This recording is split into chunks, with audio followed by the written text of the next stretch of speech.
Welcome, one and all, to our final show of 2024. We were just doing a brief pre-roll on this one before, and Dave, we worked out this is number 10 for you, which is fucking remarkable. So before we get stuck into it, a big round of applause to Dave. Fucking hell, 10 of these, man. That's good job. 10 years, man. That's almost massive, quarter of my life, man. I know. Yep. Actually, almost. Would have got less for murder. All right. Yeah, well, you probably do these days. So we also got, as you would know by now, people, Bell directly beside me on the screen here, and then Jeff underneath. Thank you, everyone, for jumping in one last time. I'm not sure how many people are going to watch this one live. We'll see what happens because this is the unusual time slot of Sunday night, but we'll see if anyone decides to jump in and join us. If not, well, then they'll catch up later on. As this is the finale of the year, it is time to do our top 10s of 2024, which is where we've gone through. As Dave knows well and truly, we go through and do a whole bunch of lists of what impressed us during the year that was 2024, and this is our final sign-off for the year. We're back again in early to mid-January with more of the usual nonsense as we go through things. Bunch of categories to get through here. What have I got? I should actually go back to Discord and scroll back through this one for a second here, just to be keeping this all super professional and stuff. Where's that? There it is. Don't start now. Don't start now. No, that'd be just annoying, wouldn't it?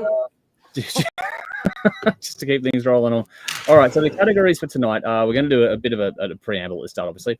But we have our best new discovery that we found in 2024 that wasn't released in 24 because we cover older stuff. Then we got the best new discovery of 24 released in 24, best artwork, best gigs, biggest surprise, best cover song, best debut, best guitar solo, a new category, best riff, best video, best live clip or song, best song, most disappointing release, and then we got a bunch of top fives and then our final top 10s at the end of all this to go through as well. So if you're here, say hi, let us know what your favorite releases are this year as we go through the different categories, and we'll see what happens as this thing moves along. But as is customary, we always start these live streams off, or these recordings, or whatever these sessions are, the top 10 sessions off with a quick little what our thoughts were on the year that was. So if anyone's got anything prepared, I'm just going to do the rounds here. I've randomly drawn out every session we go, every section I've got a randomly drawn order to go through. So I'm sort of organized this time around. But Dave, I'm going to throw to you first. Do you have any thoughts on the year that was 2024? Yeah. It's actually the easiest top 10s I've ever done. Usually I'm struggling, but this was pretty easy. There's lots of great albums that came out this year. Not as many as the last few years, especially like after COVID, 2021, 22, 23. It's just fucking week after week. There were so many great albums. And this year, there were weeks at a time with nothing. But when something did come out, it was good. So I don't know. I'm maybe just getting old, but things are changing and starting to show. Starting to see bands retire and styles change again in different ways. And a lot of same, even the stuff that I do like. So I don't know, just getting old. And sadly, 2024 was the year that Aerosmith officially called it a day. So, we lost Kiss last year. Aerosmith are done. Next few years, we're going to see a lot more bands calling it a day. And as I said, things are changing. So we'll see. But there's already quite a few good albums slated for next year. So hopefully next year overall is better. But so we'll see how it goes tonight. Well, speaking quickly on that note, congratulations to Nico McBrain on a hell of a touring career. He's hanging up the sticks last show today. We know that Iron Maiden have something in the works, but it's sad. But at the same time, it's also a credit to him to come back after his health issues to be able to even do this tour to begin with. So credit we're due for not only that, but also for one hell of a long career in the live stage side of things. I'm sure he's got more to come, but just hanging up the sticks from the live scene. So congrats to Nico on everything he's done and all the best with everything going forward. If he ever bothers to see this one, I don't know, but we'll see. All right, Jeff, what about you? What have you got for thoughts on the year? Well, I did write a little bit. I thought that last year, 2023, was a phenomenal year for music. So therefore, I thought that 2024 had a lot of work to do to top it. And I actually think it did. But the sheer quality of many of the releases, I think this year stand as a testament to that fact.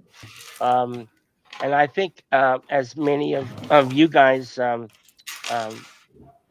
definitely I can attest that this year a lot of the bands have surpassed that bar that we set last year, and even 2022. The last couple of years have just been, we always say next year can't possibly be as good as this year. And I think we always think that, yeah. We always think that, and we said that last year, and I think this year actually topped it. So the only question is, can 2025 top 2024? Can it continue the trend? So only time will tell. So ask us again in 12 months. Yep. Yeah. Well, we'll see what happens Short with that. sweet. Yep, nice. All right. Belle, you got anything there? Yeah, there were a lot of releases to look forward to this year, as we're looking forward to already some of the ones that we know are coming out next year. But there were also some good surprises that came out as well. I think probably most of the albums actually that I got into this year were surprises. So, cool. I mean, that's cool. A lot of, I told you about my spreadsheet last Sunday. That is, look at the new release list, got a spreadsheet, have everything there, listen to kind of samples of each, and I'll know pretty quickly if I'm going to like it or not.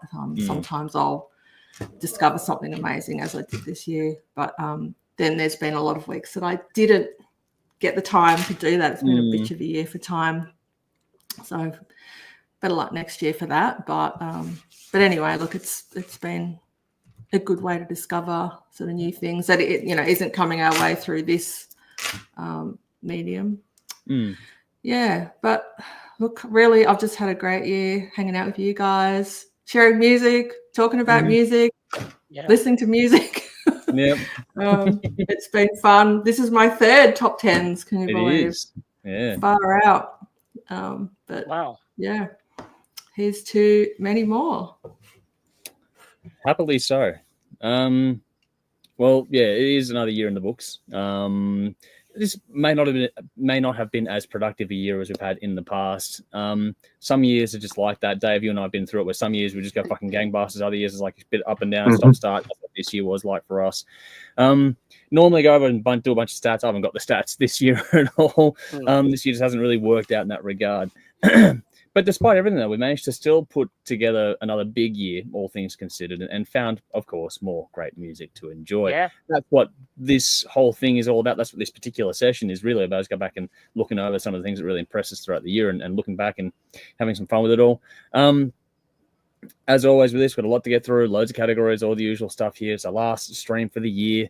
There's a couple of little bits and pieces in this one later that will work out and add into a official release of this video a bit later on. But yeah, this was just, I don't know, this is had a bit of the TV deadlines have tied into this one as well. So I'm almost finished with that as well, which is just, I'm actually going to get maybe a little bit of a break this year, which would be nice. 2024 is definitely had its ups and downs. I think for all of us, not just for one of us, for all of us. Whenever we felt like getting a run on, someone come and trip us up between, health, finances, houses, family members coming, and all that sort of stuff. We've had all of us had things going on this year. So I just want to start off before we get into it by saying a big thank you to you guys here tonight. So to Dave, Jeff, Belle, Conrad as well overseas. You guys have run a bit of a gauntlet this year. A lot of people don't know how much behind the scenes we've all sort of independently endured this year. But you guys have really done it. So a big thank you to you guys for everything you've done. Just to say that to you guys, that I and Jody and everyone else sort of really, really do appreciate it. And just a big thank you to you guys for doing it. Thank you.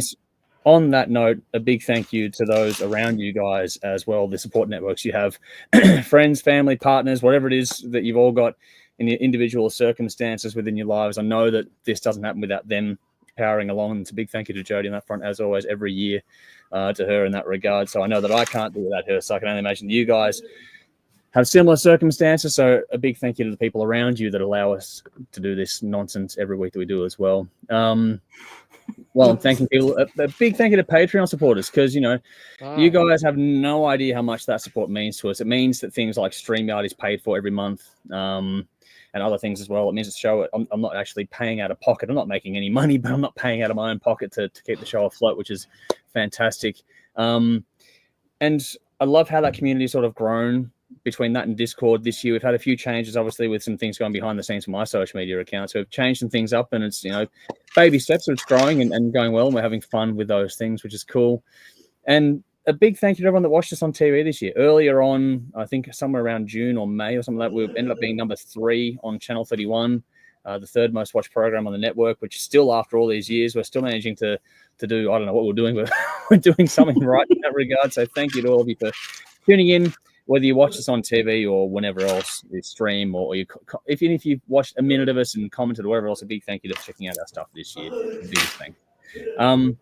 Be changing a few things up in 2025. Nothing dramatic, don't worry, but just shaking a few things up. And things like more interviews would be the first one to think about, to look for in that one. But we'll, do a few tweaks to things as we always do. We've already discussed some of those things with like how we're going to roll out the albums for the battle series and that kind of thing as well. So we're going to make some tweaks and changes to make things more interesting.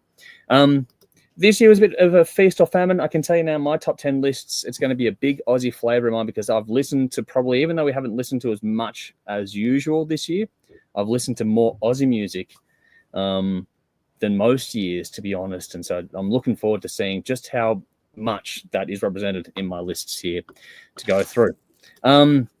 We have comments. Let's go. Guru's here going, greetings, rockers. I just read Nico McGrain is calling it quits. Yes, we're on it. We just discussed that, but no, nicely done. Terry's here. Hi, guys. Good to see you as well. So, Michael, good to see you too. Bye. Rowan's here. Good to see you, buddy. Anthony, good to see you as well. And Nello's here. Great show. Thank you for the kind words. And Dan's here. Guns N' Roses back next year. Bring on 2025. Well, we are looking forward to a lot of things in 2025. Good to see you, Dan, as well. We've got a couple of new faces there, which is awesome to see. Thank you for jumping in. Yeah, we are looking forward to 25. I know there's a few releases that we're looking forward to, and that's going to be part of our little game we've discussed. That's going to be a bit of a feature throughout the next year as well. So I'm looking forward to how that plays out. Alrighty.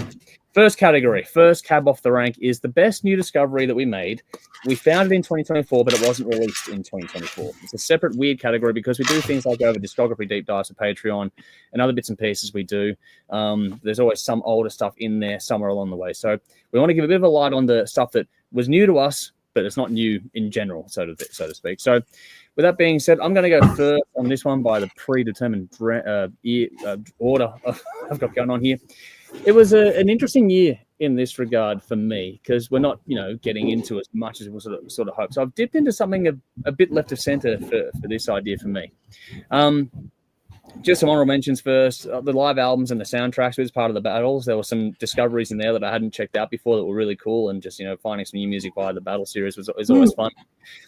Also, we haven't finished it yet, but our Sunday sessions going over the Judas Priest albums, just revisiting that was a good little trip back in time as well. But the winner for me this year, the one that was the best new discovery, quote unquote new, was going through Toe Hider. Now I know that we've covered a lot of Toe Hider in the past, but there was a bunch of EPs that Jeff and I did that we hadn't listened to before. So I hadn't checked out this whole series of EPs that Mike Mills and Salty have been working on.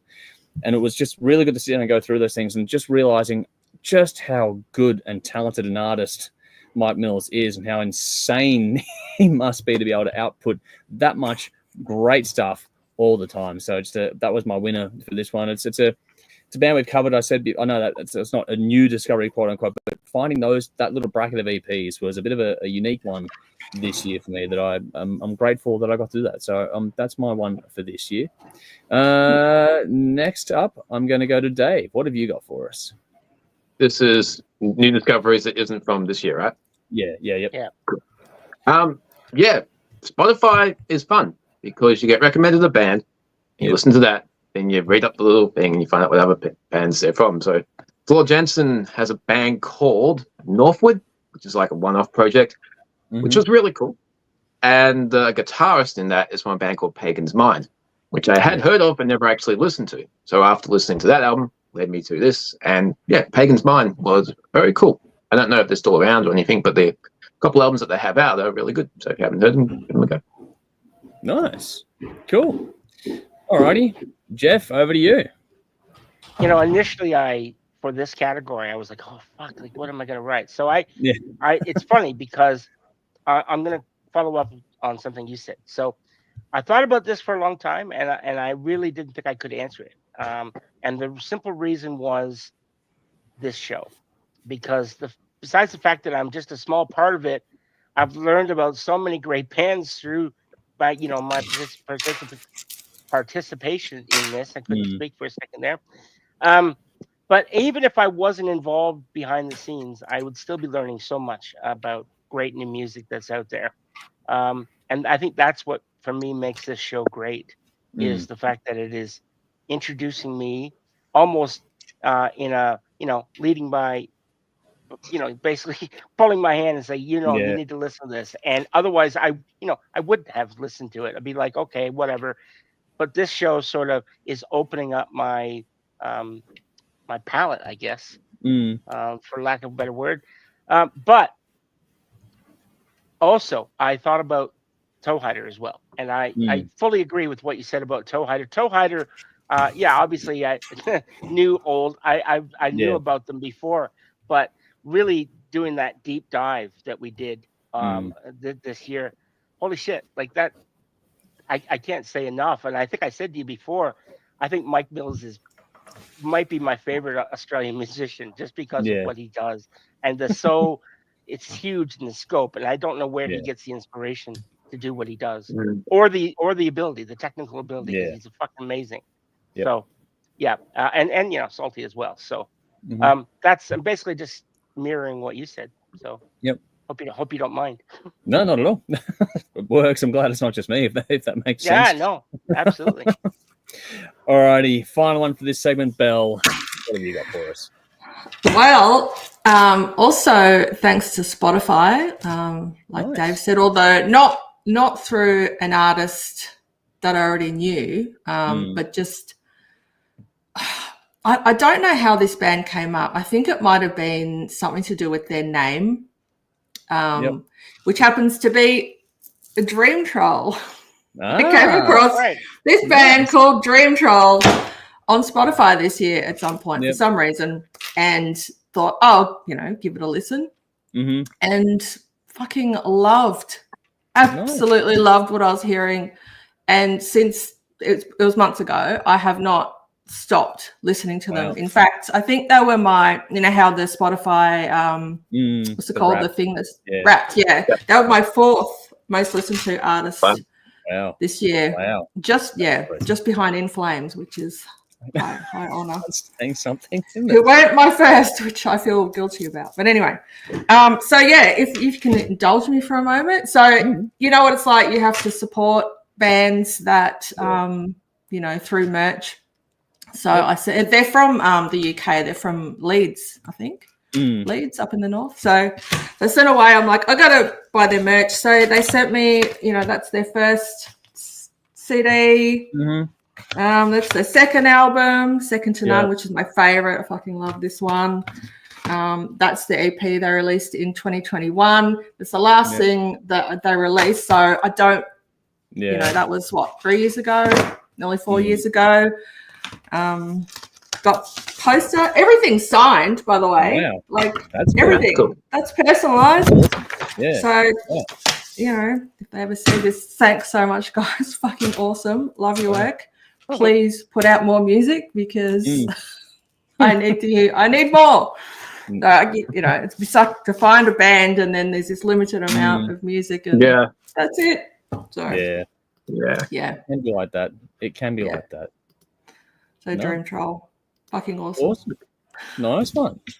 Enjoy that a lot. I think we have checked out one of their albums in the past from memory, going back a few years ago now. We'll have to go back and look at things again. I was on their YouTube page, and I saw, I think you and Tim, the original Tim, had done a review of I think it was the EP. Yep. Yeah. I know the name, and I saw some of that artwork, and I know it looks familiar, so I just don't know what I've done over the years. It's been a lot. Okay. Yes. I think I've done some before. Starting to notice. Maybe. We'll see. Alrighty, what do we got here? Anthony says the Dreadful Tides, Animal Inside, and Blackbird has to be in the top 10. Well, everyone's individual choices are going to be. We have a different way of doing this. We'll see what happens. Rowan says my favorite stream of the year. Couldn't miss it. Work be damned.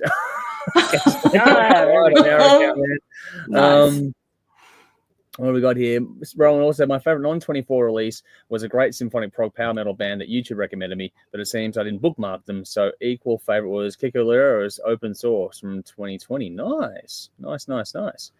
Michael is here. Hey, all, good to see you as always. Anthony says, expanding our listening pleasure. We aim to please in that regard. Rowan said, Rowan said, Pagan's Mind Through Osiris' Eyes is a fantastic song. And a non-24 recommended for Bell, An Abstract Illusion, Whoa, from 2022. All right, I got to write it down this time because I didn't last time. I remember this last year. It was a bit of a, hang on, what was that again? I have to go through the comments. Yeah. Alrighty.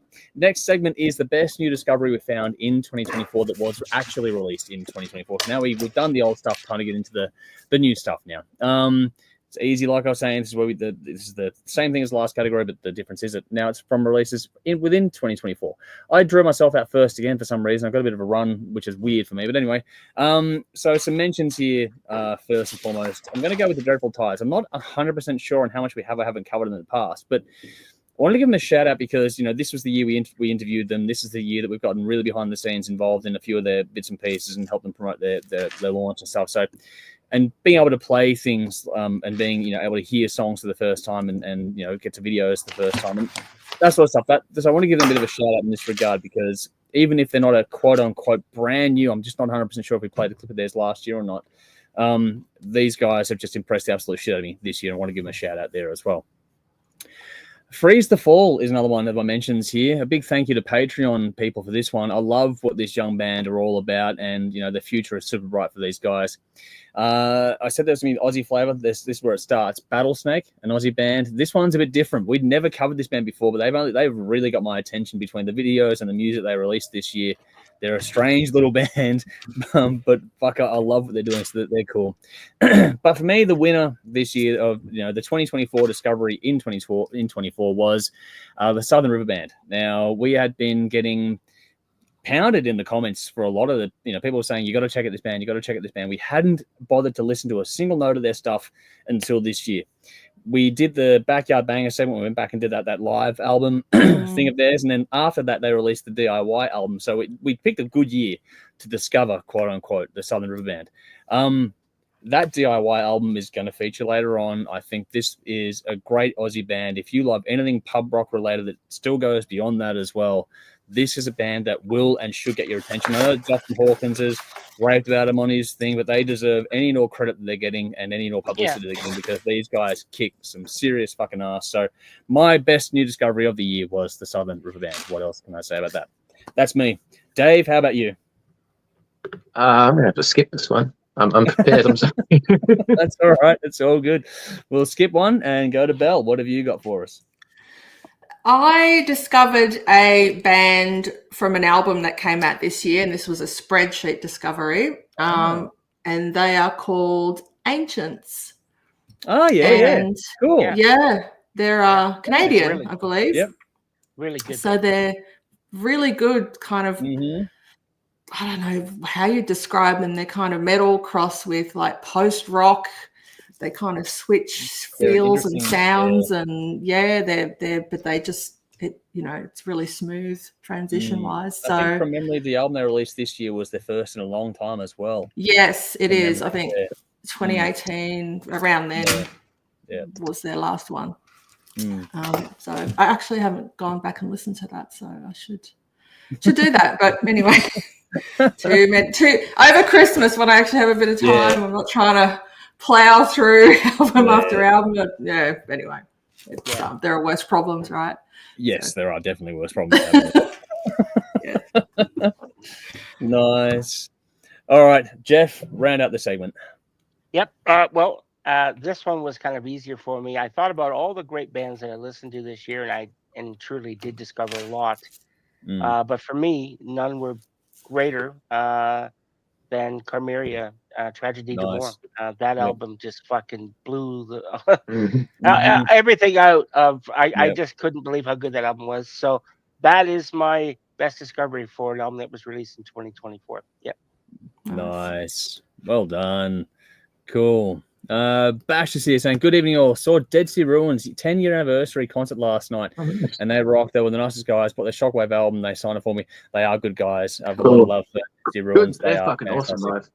They're a fantastic, fantastic band. So, yeah, I'm glad you enjoyed that one.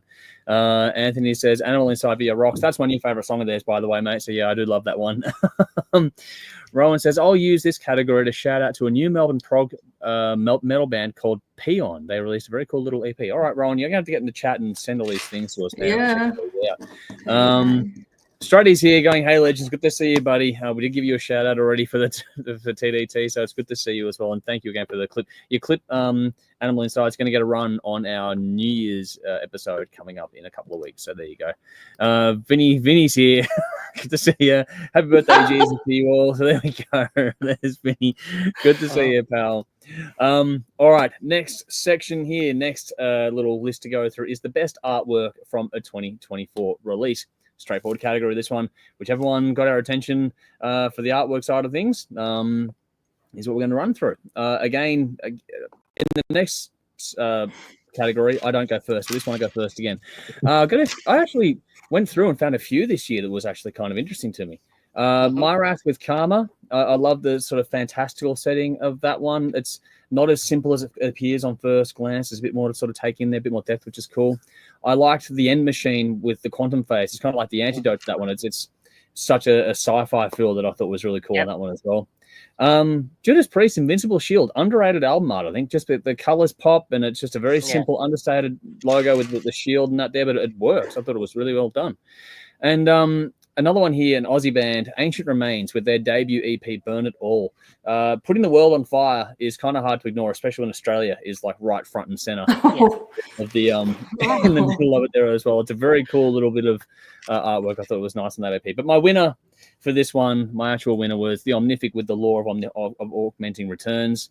I love the way how that cover art sort of teases the mind with an open door on it.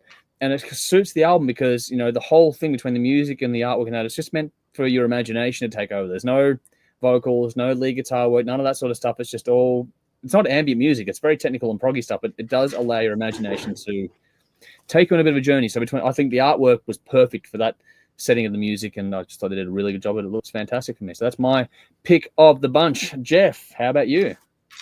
Yeah, a lot of great albums that came out this year that had a lot of fantastic artwork, but there was one album that really caught my attention because it used like classical art themes, like from the Renaissance era, and that was Saxon's Hellfire and Damnation album. Yep.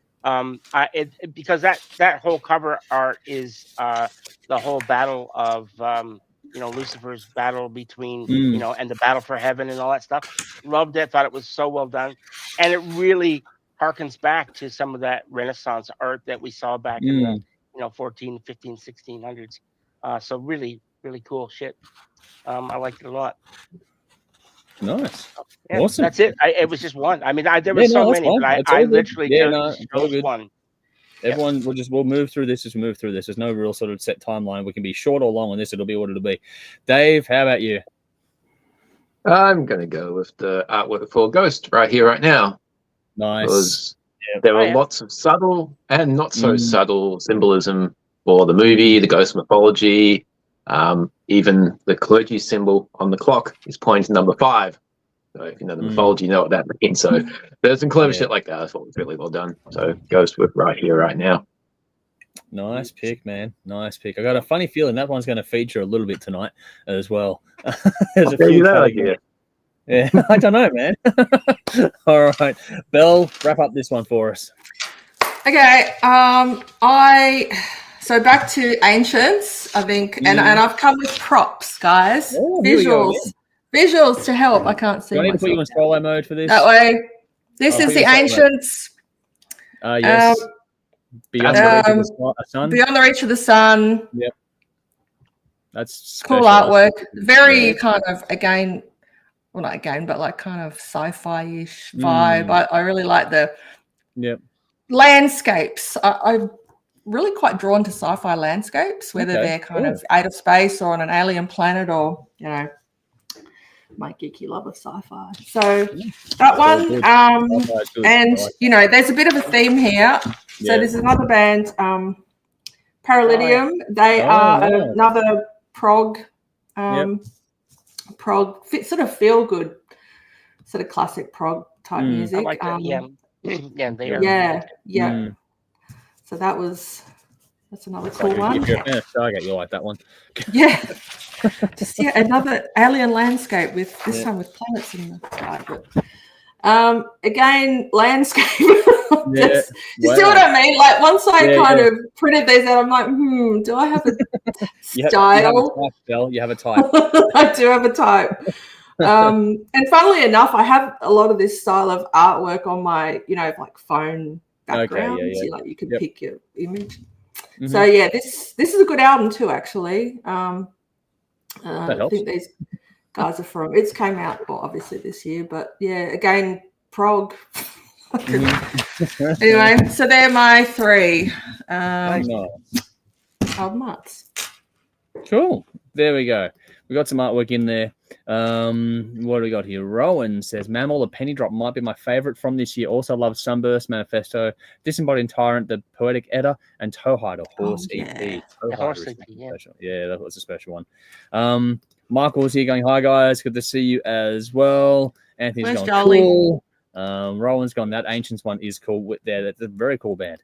Vinny says, show and tell with Bell, new segment. I think it's getting to be that way. Getting to be that way. It just helps. Like album art, I thought, well, fuck it. I'm just gonna show. I haven't got a printer up here for that sort of stuff yet, but eventually I'll have something set up. I might even do one with like the laser tiles I've shown you guys, but I might do something for that for next year. Nice. The artwork on a laser tile. Anyway, that's that. All right, cool. So that is artwork done. Moving over now. Joel is here in Discord giving us away. Good. Hi, Jolly. All righty. So now is the best gigs or live performances from 2024.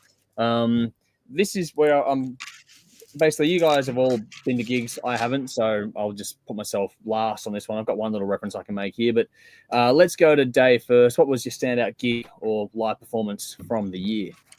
I got 2. One local, one international. Obviously, international was Iron Maiden, and being Nico's last tour, it was kind of bittersweet now in the end. Glad I got to see that because they were fucking awesome. And local, Sisters Doll and Audio Rain, same night. Cicada Stone and another band, I can't remember their name, played as well. But yeah, both Sisters Doll and Audio Rain were fucking amazing, as always. Yes, which is awesome. Alrighty, next cab is Jeff. Let's go with you. Yeah, like Dave, seeing Maiden now, it's sort of when you put into context, the whole retirement and that. Did you see that photo that I posted where he was waving? Yeah, I put it on the thing, which in Discord. Yeah, it's a nice. And you didn't know at the time, but yeah, that was going to be his last time in Melbourne.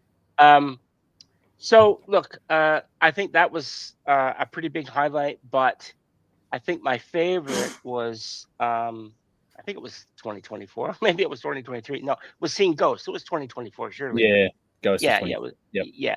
But see, that's my life. I can't fucking remember what it had. Well, yeah, you've had a big year. So I have. But Ghost, seeing them for the second time, that was that was amazing. So, Ghost and Maiden, Nice, cool, good picks. Alrighty, Belle, how about you? Me? Yeah, I like you. Well done. Yeah, I did. I got to some, which is amazing. One of them was down here, and I was thinking because I've been to three this year, and the scale was small, medium, and large.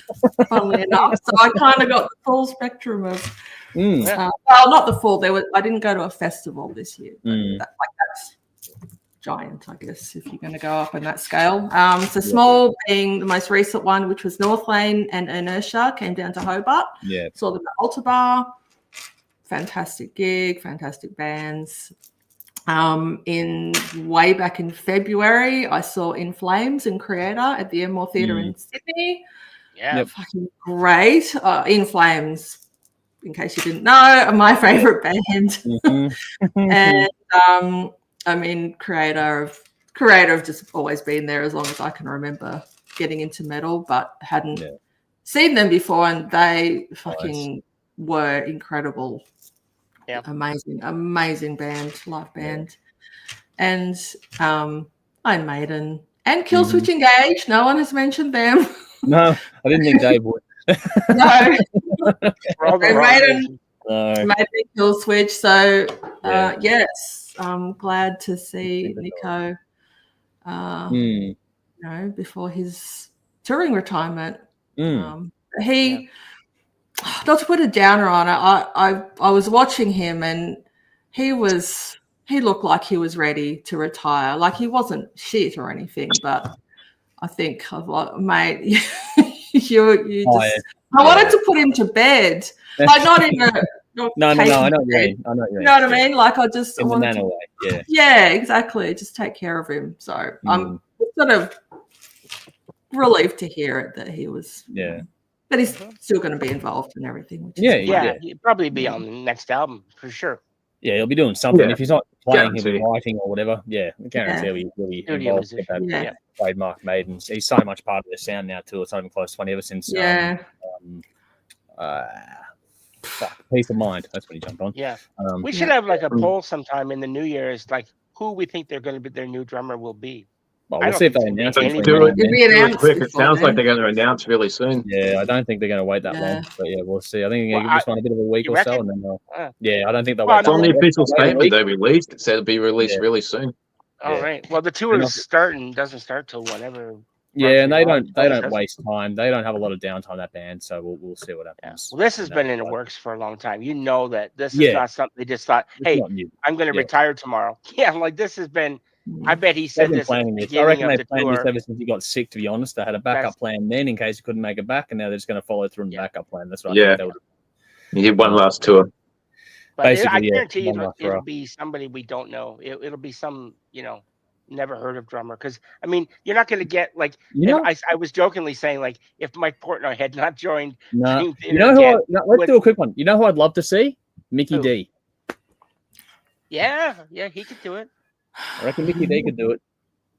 Yeah, he could too. Oh, he could piss it in. He'd be almost overkill. Yeah.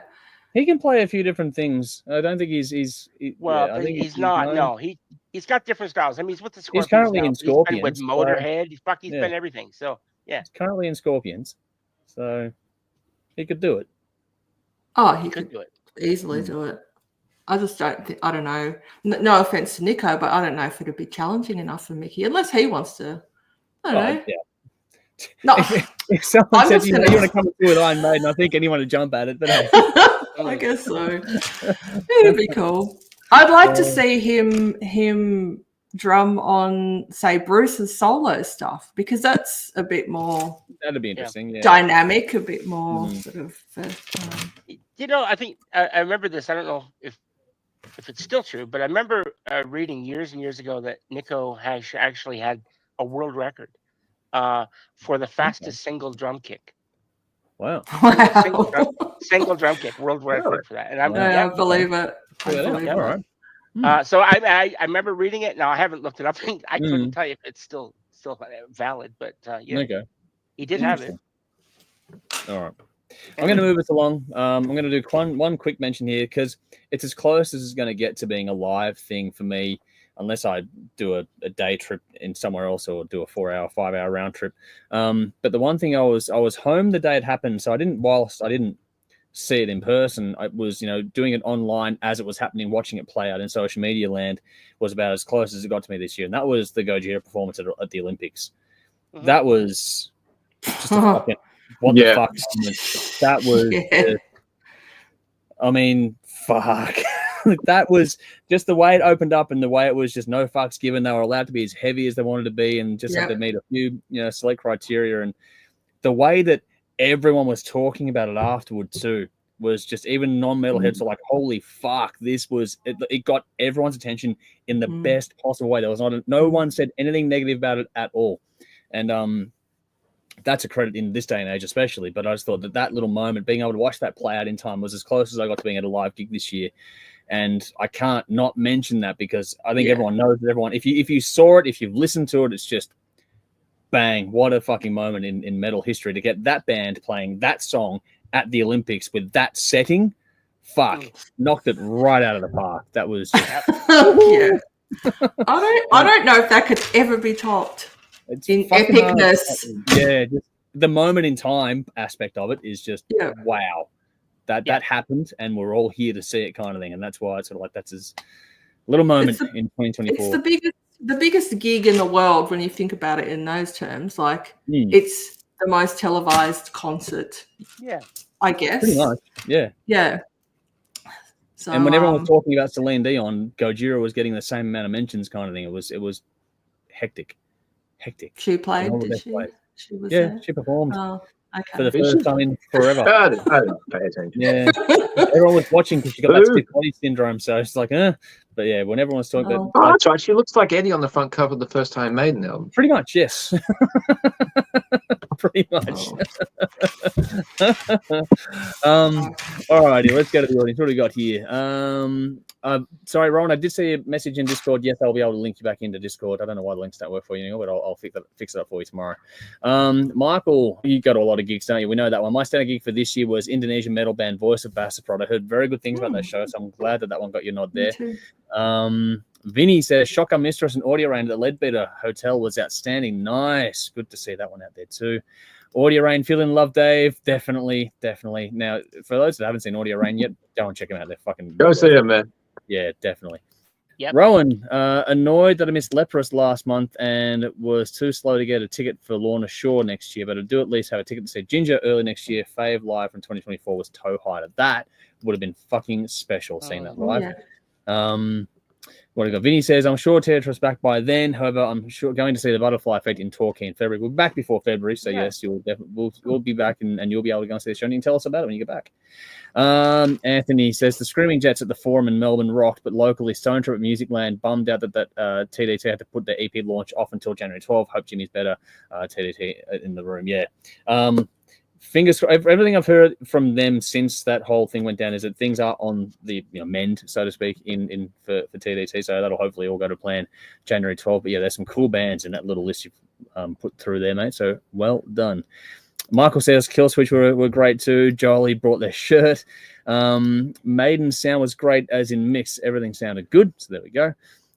Vinny says Spewing. I missed the Who earlier this year. If I'm getting my years right, I'm pretty sure they were earlier this year. Yeah, they're a band I definitely want to see. Anthony, Vinny Vincent, they rocked out, but Pantera was the standard of the day. Oh, there we go. Some Pantera love there. Michael says, thought Nico's work on Brave New World was impressive. That fucking absolutely was. One of my favorite albums from that band. The setting was epic. They're going back and forth. Now, Rowan says, reminds me, I need to watch that Gojira Olympics thing. Hard to find these days, but it's well worth it if you can. Vinny's gone, agree, Andrew, only to be eclipsed by Ray Gun as the most memorable moment at the Olympics. So, there we go. Right. Oh, was that a breakdancing? Fuck. Yeah, that's the breakdance. Oh, what a zeitgeist moment that was. Anthony's gone to Selena Who, lol, yep, okay. What do we got? Michael says Bobby Jarzenbeck left field, but he'd shit Maiden drumming in. Okay, interesting pick. And Bash says one of the best gigs this year was all the bands from Glam Festival heard last night. Might be on in 2025. Can anyone confirm? Yes, can confirm. It is done. I'm spewing on this. I would have loved to have seen the Cruel Intentions. Yeah. Fucking spewing on that one. Unfortunately, no. That was one day you missed that one this year, Dave. You did go to the last one though. Before I went to the first one. Yeah, Eclipse on Wednesday 13, man. That's 2 hours of the fucking concert, man. You're never so good. That. Yep. And we can confirm there will be no Glam Fest in 2025. It looks like it's actually done. They're not even going to try and revive it down the line. So I think that's is that just for Australia or was it only an Australian thing? It was just Australia anyway. Okay. But yeah. The promoter's still going to bring bands over. Just not as a festival. Okay. Just not financially viable. Everything's getting tougher. I reckon we're in for more shockwaves before we get better. With the first Glam Fest didn't sell out. I mean, fuck, you had Eclipse. Yep. No, but it was a good gig. Heat sold out when they came, and it was just Heat. So you're better off just doing one band with the local support because you get a full 2-hour set rather than the festival set, which is like 45 minutes. Yeah, that's too many people to pay too much money to overall. To get all those bands over the cost of flights, accommodation for them to play 45 minutes. Whereas you get one band over at a time, they can play 2 hours. You get a couple of local supports. I think works out better. For a festival to work, it has to be something like the race grounds or the show grounds or whatever. It needs to be fucking massive. Yeah, it needs to be. It's got to be go hard or go home kind of thing. You got to swing big. Otherwise, it won't work. Mini festivals, I think, are dead. But I could be wrong, but we'll see what happens. Alrighty, next category. The biggest surprise release of 2024. Now, when I say this is the one where you go in there with relatively low expectations and come out the other side going, actually, better than I anticipated it being. We always have those ones where we see them come up on the board and we go, oh, fuck, I know I'm not going to like this one. But then sometimes, ever so often, you get one of these releases that sit there and goes, actually, I liked that. I may have just become a fan. So it's one of those sorts of mentalities here. What surprised you? What almost converted you, for lack of a better term, this year in 2024? And Belle, we're going to start with you. So what was your biggest surprise, Packet? Nothing. I had no surprises. No alarms, no surprises for Belle. All right, cool. Sorry, I had surprises, but none that I was kind of like, it's going to be shit, and it was good. Yeah. Nothing like that. No, cool. That's all right. Anything I thought was going to be shit was shit, and anyway, I'll shut up. We've got the flip side of this coin later on too, so we'll go. Yeah, and I've got something. Save that for later on. Alrighty, Dave, what have you got for this one? I kind of knew it'd be more than I expected, because towards the end of 2023, the band released a couple of singles going into the album. And the first single they released is like, fuck, this is the best thing I've ever heard from this band. So I was curious about the album, but they also released a few other singles that were not as good. And Jeff saw them live and said they sucked. But Amaranth was the catalyst. That album, like, I've known the band for like 10 years, and I heard them 10 years ago, and it's like, yeah, it's all right. They're overproduced, though. But they got a new female singer and a new male singer and 3 singers in total. But overall, it's like the best thing I've heard from them. I'm not sure if I'm a fan yet, but there are some songs on the album that I liked. So yeah. So but, I just wish they weren't as produced as they are, because singers all have a great voice, but in order to match the production of the bands, they have to enhance the vocals, which is disappointing me, because the singer's also in not Nordic Union. What's that other fucking New Horizon? New Horizon, yeah, and he sings clean in that. It's fucking great. But there's some great songs on that album, so that was probably my biggest surprise. Nice, cool. I'll follow up. We'll go to Jeff last on this one. A couple of mentions here, and this is going to sound weird, but I've got a reason for it. Simone Simons with Vermilion. You never. The reason for that is because you're never quite sure when someone branches out and goes solo for the first time. You're really not sure how it's going to go. Usually, it either goes and it flies, or it can fall really flat, and you sit there and go, wish they go back to being in their band, kind of thing. Happy to say Simone Simons with Vermilion, working with Ian Lucassen, fucking match made in heaven. Those two can do no wrong, and it's a fantastic album. So if you haven't checked it out, go and do so. That one was a pleasant surprise. I haven't heard it. No, it's worth it, man. I think you'll love it. Actually, I think it's love really Epica. So it's right up your alley. You'll love it. It's a mix of Arion and Epica, and it actually works. Said really the 2 well. magic word, Arion, Epica. Yeah, just get it on your playlist. You'll love it. Myself a note. You'll love it. That's a good one. But that's where you're never quite sure when someone branches out for a solo. It's like, oh, hang on. But they smoked it, so it was great. Another one was local band Crave, local to me up here in this part of the world, and the reason why is because it was recommended to me by, I was doing a lot of deliveries, and one of the workers I was picking up from would always get chatting that, and he was like, oh, okay, and he told me about this band, and he was like, I like them, but kind of, he wasn't sure how he liked them, kind of thing. So he said, okay, I know this band, check them out if you want to, but if you don't like them, that's okay. I understand why, because I don't really like some of their stuff. Check out the band, and I fucking love it. And everything they do, I'm enjoying, and that's Crave. That a female-fronted band from up here in Queensland that just surprised me and in all the right ways. And like I said, when the recommendation wasn't, glowing to begin with, you sit there going with really low bar. You're like, oh, hang on. But then you come out the other side going, fuck, that was cool. And they released a really cool song around Halloween with a great clip as well. So, they're did cool. we cover that? I just recall the band name. Yeah. I remember the band in like Hot Rocks and that. Yeah. That's where. Yeah. So they were one of the ones that just I was really, really impressed with. So yeah, they were good. My winner is actually North Lane, Mirror's Edge. Well done. Because as Belle and Dave know, my history with this band is somewhat colourful. And that EP, I ended up giving it an 8 out of 10 in the end, and that was tracks like Dante, for example, I've gone back to even without being prompted to from doing what we do here. I've actually gone back to some songs from this EP. So I found stuff from this band that I've actually gone back into. I'm not going to say I'm an absolute convert yet, but that EP, if they keep doing more like that, I will become a fan of one of those fucking bands that just won't leave you alone, and they get under your skin, don't they? They're fucking annoying. I want to hate it, but I don't. So yeah, no, that was my winner for this one because credit where due. They're not a top 10 release for me or anything like that, so don't look for them in those lists for me. But a credit where due for what they've done on that EP. If you haven't checked it out, that's a fucking ripping collection of songs, especially the beginning and the end. Like everything is good, but the beginning and end of that EP is a fucking great way to open and close that little section of music. So well done to the band involved in that one. So there you go. I thought that might make some people happy here tonight. So I'm chuffed. So yeah, that was my winner for that category this year. Nicole's here saying, "Hey, all good to see you as well." Nicole. Michael's gone surprised by those damn crows. Let's go psych. When I first heard it, not baited, I don't know, a great find, but now it's raped Hot Rocks to death. It has. It's still there. Typo nominated it. Yeah, so first heard it, nominated it, but yeah, no, it hasn't gone away, Michael. That song has just kept on keeping on. It's like the Energizer Bunny of Hot Rock. Like syphilis. It won't go away. It's the gift that keeps on giving, Dave. Vinny says, for me, I'll admit, Emily Armstrong with Linkin Park. Good call, man. I've enjoyed it. She's holding her own. The album, while I wasn't a huge fan of the album, her work on the album is solid. Lee, good to see you, man. Cassandra's Crossing was a big surprise. George Lynch with Cassandra Carson is a great listen.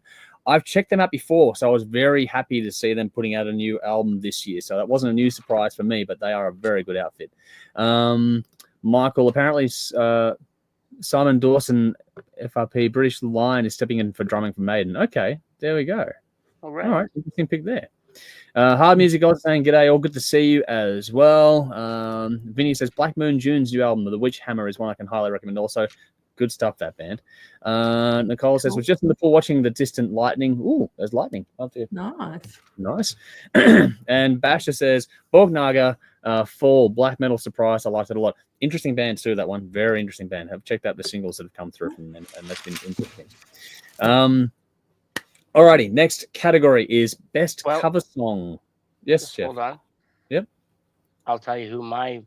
Sorry, I moved on too fast, didn't I? Sorry. My bad. I understand. Every year I do it. Sorry. You do. That's okay. That's okay. It's not a big deal, but I will mention it. So, so for me, my pick, because it was an unusual pick for me. So my biggest surprise of release of 2024 was actually Bruce Dickinson's The Mandrake Project. And I'll tell you why. Okay. I'm a huge fan of his solo work, obviously, and everything in Maiden. All his albums are great, but there was so much fucking stupid hype leading up to this album release. And I thought, there's just no way, I like the first song, but it's just not going to live up to it. There's just no way it's going to live up to it. Yep. So when it comes out, and then of course you and I covered it, but when it comes out, I was like, wow, okay. It's one of those albums that actually does live up to the hype. So I was pleasantly surprised. So yeah, it's a great album. I think that if anyone out there still hasn't listened to that, whether you're a Maiden fan or Bruce Dickinson fan, doesn't matter. It's a good album. Get it on, play it, and it's a good, you'll like it. Agree. No, hard agree. Good call, man. And my apologies again for cutting you off. No, that's okay. That's okay. I don't mind. I know. I turned into a complete halfway. I turned to shit at the end of the year, so I'm lucky I'm as organized as I am. That's okay. It's okay. I think don't sweat it. It's no big deal. Just if I do that to anyone else, just fucking stop me in my tracks, all right? Fucking do not be afraid if I can go, back in your box, I've got something to say here, so please. Oh, no, I don't care about that. Fuck no. I don't give a shit. Oh, fuck, that's funny as. All righty. Now I can move on to the next segment, which is the best cover song of 2024. Pretty self-explanatory here. We usually get a lot of covers that come through as we go through. So we've had enough of them come through that have been impressive enough over the years. We're going, okay, let's give it a category and go to the best cover song for the year. So, Belle, let's throw to you first this time around. What are your picks? Well, until recently, I thought I was going to have to be stuck with Toxicon's Barbie Girl as my cover because I couldn't think of anything else. And then very recently, the mighty Audio Rain came through with their cover of Rocket Man, and holy fucking shit, how good is that cover? It's just stunning. So thanks, Audio Rain. I mean, Toxicon. That was great. It was hilarious. I agree. Video, but Audio Range not even like, So brilliant. Fucking loved it. Nice. All right, a couple of mentions first from me. Prong with Working Man. I know Dave didn't like it, but it was a pleasant surprise to me. That cover. The worst part of these top tens is it brings up past trauma throughout the year. What is your? It's the last time, Dave. It's the last shit time. band covering another shit band for shit song. A shit version of it. It fucking sucks on all levels. You always it's Getty. It's Getty. Now truth comes out. You just don't like Rush. That's okay too. Like people like what they like. But for me, it came through. I think Conrad nominated this one back near the start of the year, and I was like, "What the hell?" And then it was just, I enjoyed it. It was a really cool, fun little cover. A couple other ones here. One is Ignition with their take on Radio Gaga. They did a very sort of almost new metal. I forgot about that. That was an interesting version. What? That was a really good version. New metal queen. It was Brave. It's IGNESCENT is the band. Ignition. Okay. It's interesting. It's not going to be for everyone. Cool. It's not going to be for everyone. I'm not even going to touch it. No, it's okay. Don't have to. We did it for the TV. We did it for the TV. Yeah. We did it for TV. I think it made the Hot Rocks as well. But anyway, it was a cool little song that they did. They were brave to take it on, and they did a pretty good job. So that's one for me as well. Another mention here is the one that was talked on before, Audio Rain, Rocket Man. I can't fault that performance. I think the way they've done it it's a late entry for this year, but it's impressed all and sundry. When it was the winner on the votes by a fucking country mile. Like it was one of the most one-sided voting things we've done in Patreon there for it. It's a cracking but faithful and rocked up version of an all-time genuinely classic song. So you can't go wrong when you got a great band covering a great song that was already good to begin with. So no losers there. But my winner though, bit of a twist, because this one, whilst I love the other ones, this is the one that I can hear in my head over and over again. That's Lyric Knoll with their take on Cry Little Sister. Motherfucker. That take on that song, fucking impressive. Like, it's already a good song from the Lost Boys soundtrack, but wow, it's converted me to go and check out more of the band, which I'm pretty sure it has with Dave as well. It made me a fan of this band as well. So it's done all those things. So this cover song has been the gateway for me to go and enjoy a whole new bit of artistry that I've become a fan of very, very quickly this year. So well done to Lyric Knoll with their take on that. Dave, I'm pretty sure you're going to copy paste.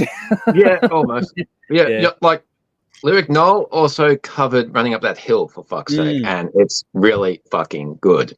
Yeah, because it's not Kate Bush singing. It's a good song. If it's not Kate Bush singing. Kate Bush, Coppin' Strays. There we go. Yeah. For most of the year, I had New Horizon with Alexander the Great as the best cover, because that is fucking amazing. Really well done on the Iron Maiden classic. Yeah. But just recently hearing that Cry Little Sister, if you know the Lost Boys, like the soundtrack to that movie is just as important as everything else that happens, and you know every beat of that movie because we've all seen it for years since we were.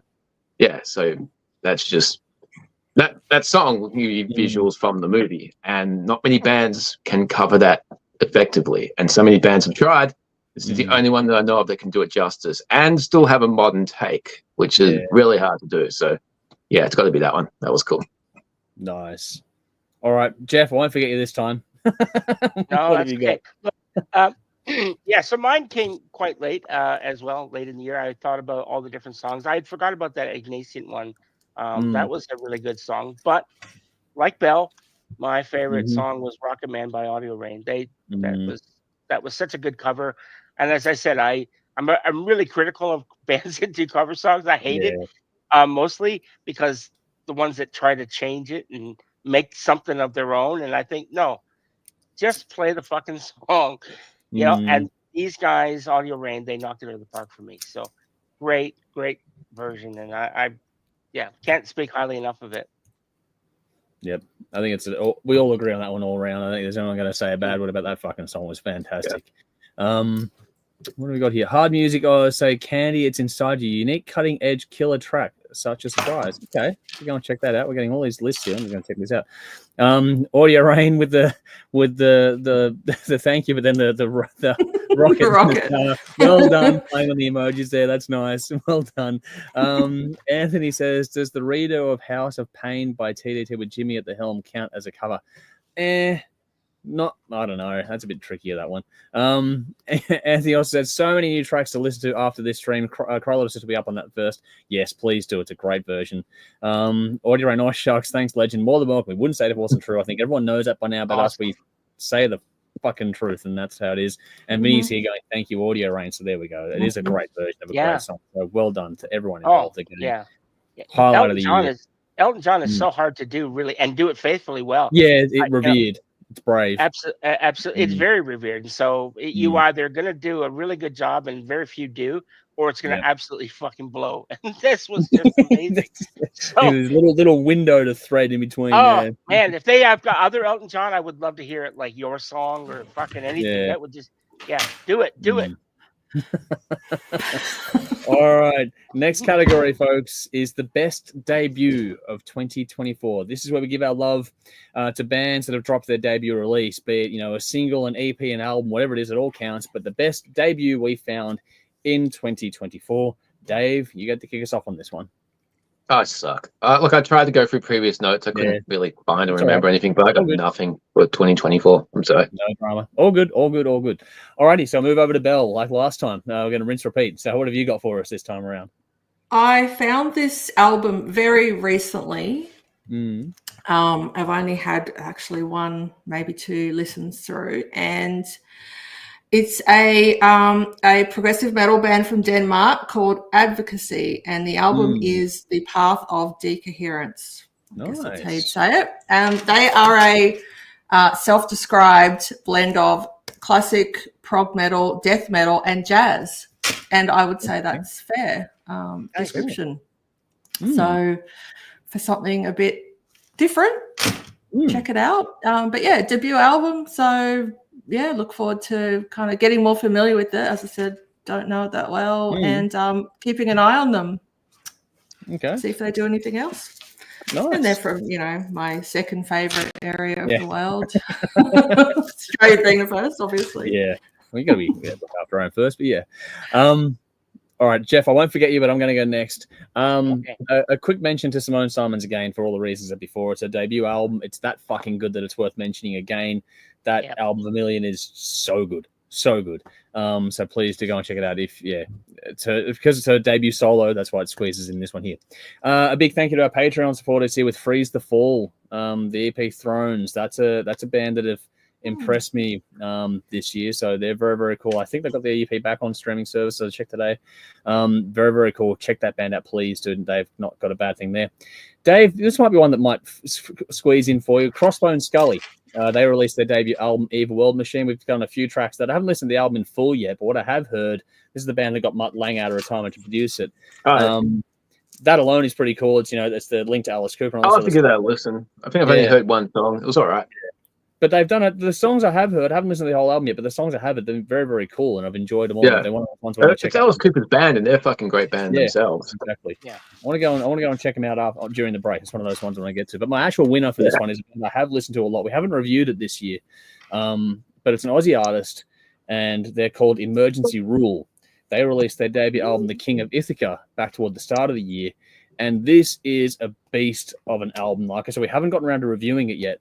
But I've given it a few spins this year, and I keep going back to it. And there's a few twists and turns along the way, but it's solid hard rock at its core. But it's got a bit of everything as well. Like there's more gear to this than you might expect, and there are no dud moments. I really enjoyed this one quite a lot. So I think for me, get around it, people.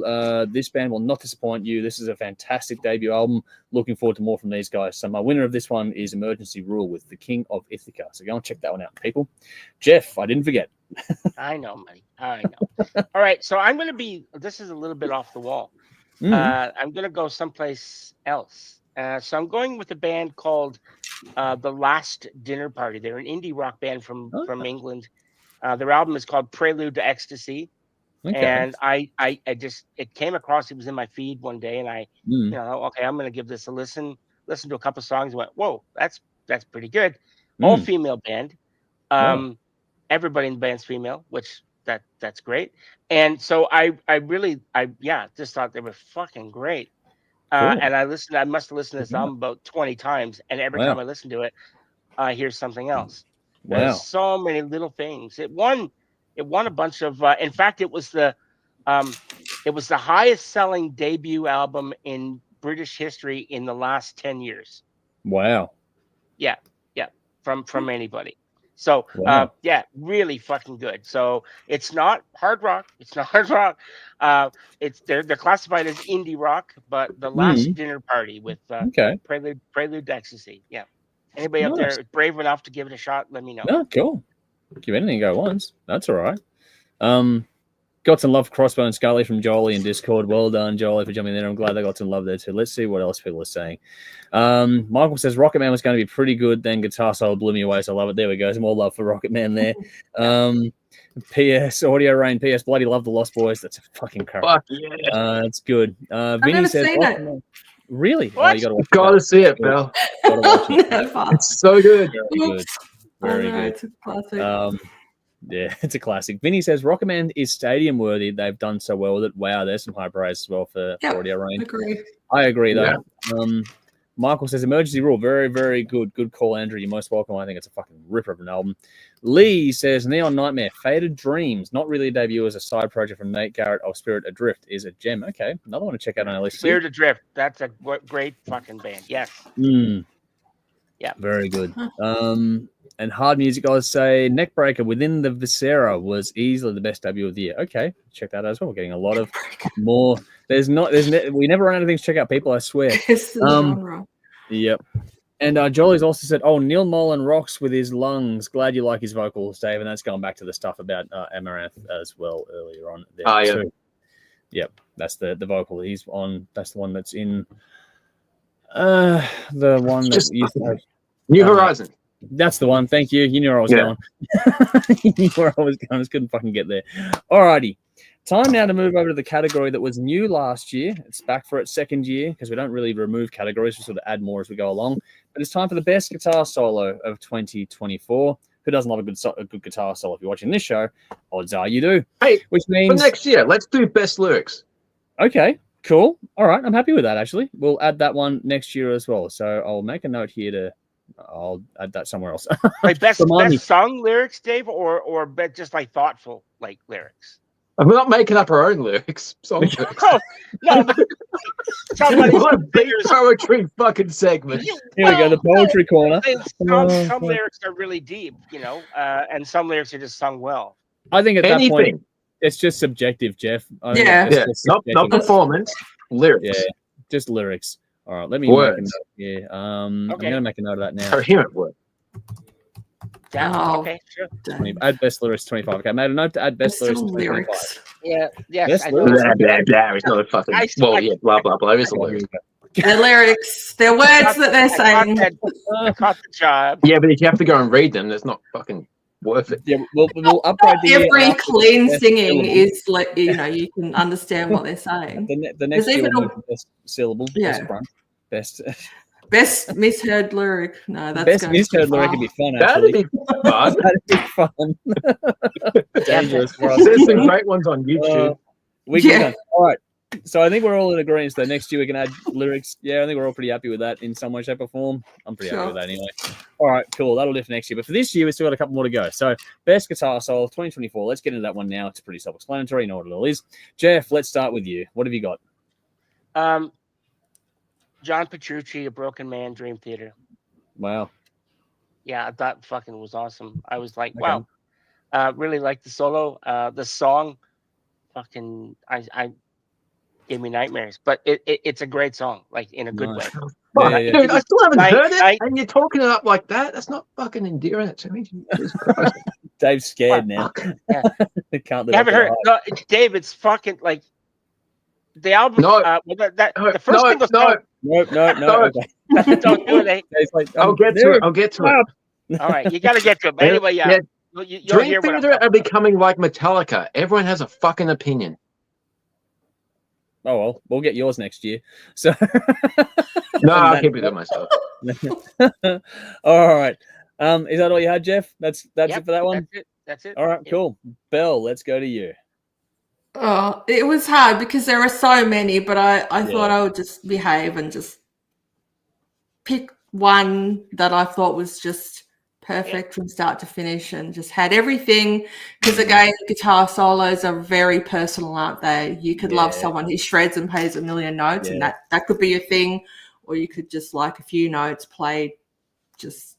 We're starting to get into the more subjective areas now, which is our own tastes. Yep. So I've gone with one that came out fairly recently, and that is Sisters Dole United. Wow, the solo in that's a good solo. That is cool.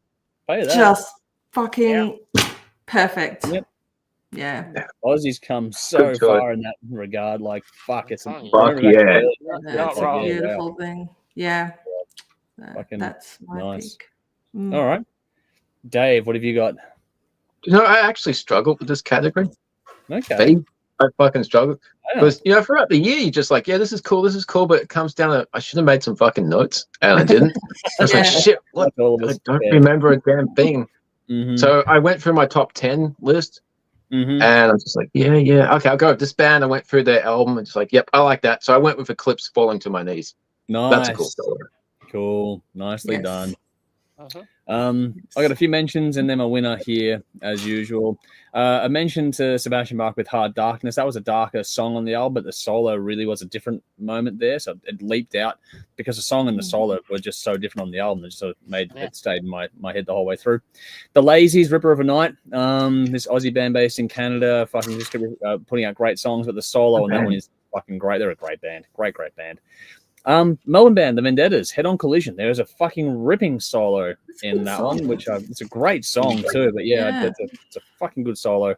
But my winner was Southern River Band with Vice City 3. I know it's both guitarists playing the solo section on there, but as soon as I heard it, I was like, this is going to be hard to beat. Now the Vendettas nearly beat it. They nearly took it at the end there, but had to just go with Vice City 3 because that was the one that just when it got my attention at the very beginning, and like, oh my fucking god, it was just a really big wow moment. And so I was like, that was just huge. And it was just like, that's one of those ones where it's like, more of that will bring the guitar solo back into vogue, man. Like, I want more like that. Thank you. That's again subjective, but that's just what I thought of it. I loved it. So that was my pick of the bunch. All right, Ben, good to see you. Just listen to Rocket Man by Audio Rain, Bloody Insane, what I covered. There we go, and that is what nice. Live review. There we go. That's it. That's the point of this thing. So thank you for doing that, and thank you for sharing the fact that you did do that. Love it. That's cool. That's really fucking cool. Lyrical phrase. Okay, well, that could be interesting. I think we can incorporate all that sort of stuff together. But Rowan says, favorite guitar solo of 24, Banana Split by Buried Alive. Ooh. They're a good band. What 24 Banana Split? That's the band name. Buried Alive. Buried Alive is the band. Buried Alive is the band. Isn't it that husband and wife? That was that weird one, yeah. Duo? Yeah, that was that one that we that week, yeah. I know which one. I know we didn't like it because there was a lyrical version that I put up that had this rap thing in it, and even Rowan went, "Hang on, what?" So because that was one that was available on Spotify, so a bit of a miscommunication on that one earlier this year. But Buried Alive are a talented outfit, regardless of the collaborative external aspects. The duo are very, very talented. Bash says best guitar solos are Mega Colossus, Fortune and Glory, Tarot, the Vagabonds, Return, and Southern River Band, San Quentin. Okay, more love for Southern River Band, San Quentin. Tarot, the Finnish Tarot band that Marco used to be in. I don't know. The Vagabonds Return. I'll have to check that out. I didn't know they were still releasing albums. I know Marco isn't in the band anymore, but there's a Tasmanian band called Tarot as well. Oh wow! Okay, well, Bash. I don't know if that's. Come on, clarify. Are they finished? Let us know. Which one are we thinking about here? And Vinny, this one nearly made my shortlist, man. You're a good call here. Elite's Electric Glass House is a great guitar solo. Hopefully, it's touring Victoria someday. So a great band. It was a great solo. Nearly made my shortlist. Just got pipped out. They're a good band. I forgot about that one. Yeah, no, they're good. Australian band from Tassie. Okay, that's the one. The Tassie band. All right, check that out. Check it out. Right. Thank you, Basha. We'll have to go and check that out too. more work to do over the break, people. We never, just we can't get enough. Alrighty. Time now for the new category this year, and this is flowing on nicely from the solo. This is the best riff of 2024. This is our new edition this year. Again, we're getting to the subjective side of things. This is where we give our love to our favorite riffs of the year. Dave, let's start with you. Yeah, Dream Theater, Night Terror. I haven't heard the new one, but that first one when it came out, Portnoy, and he's back and fucking, it's exactly what I wanted from a new Dream Theater song. So Petrucci's at his fucking best. So that was cool. Loved it. Nice. Alrighty. I'll follow up here because I've got a few. Electric Mary with Sean. That band, they just don't release a bad riff. Like if you want riffs, go to Electric Mary. Like just go and you'll be happy. So they're a band for me that the Riff Masters have done it again. Another mention to Crave, another Aussie band with Unalive. I mentioned them before. The surprise packet of the year for me are one of them. But that riff is that's the one that was around Halloween, and that was fucking cool. Honorable mention that nearly won, Gojira Mea Culpa. That riff fucking slays. Like I couldn't. It was that far away from taking it for me. In any other year, I probably would have won. There was just one song that beat it this year, but it's a beast of a riff, beast of a song. If you've got to check it out, like again, we've talked on it before. You have to check that out. It's one of the moments of the year, and I'll keep swinging for it. But my winner, my actual winner, is Evergrey, To Become Someone Else. Man, the first time I heard that, I was driving the car and I nearly had to pull the fuck over. Like when a song does that to you, I'm like, oh fuck, hang on. This is just the way it gets set up, and then when it comes in, it's just boom, you are fucking hammer on the anvil kind of thing. You are fucked. Like you've got no hope. Just succumb to the glory that is Evergrey on that one, because my God, what a song it is. And that riff, I don't know how many times I've listened to it. I can't not listen to it again. Like it's just so good. And it's one of those songs just fucking cathartic. It's so good. Anyway, listen to the riff. It fucking crushes. I love it. Belle? Follow that up. Yes. That is absolutely my what did you call it? Honorable mention song. Okay, and it was like, ooh, it was kind of neck and neck with another one as well. But I have to give it to Those Damn Crows. Let's go Psycho. It just, I know, it gets stuck in your head. It's awesome. And I think I even remember saying, if there was a riff of the year category in the top 10s, this would win it. So I can't not give it to Those Damn Crows. But it is, I think, worthy of the I agree. Of it, So solid choice. So you won't get any complaints. That was a good one. All right, Jeff, bring us home on this one. Dave and I are on the exact same page. Night Terror, Dream Theater. I picked it as well. That was just that riff was just like fuck. And it was funny because I was listening to it, and within like an hour of that song being dropped, there were fucking people on YouTube fucking playing it note for note. Wow. I was like, do you know what? How they do it? Like when Metallica dropped 72 seasons, within 12 hours, some guy had transcribed the entire thing and posted it on YouTube. Insane, isn't it? That's insane. Yeah. Which is cool. It's like, fuck yeah, now I can do it like the day after. Cool. But you think, how the fuck? I'm not that. I can listen to something and approximate a song, but not exactly. Yeah, like note for fucking note. Exactly. Wow. So anyway, Dream Theater. Nice. Win. Cool. 2 on there, which is nice. All right, what do we got here? Michael.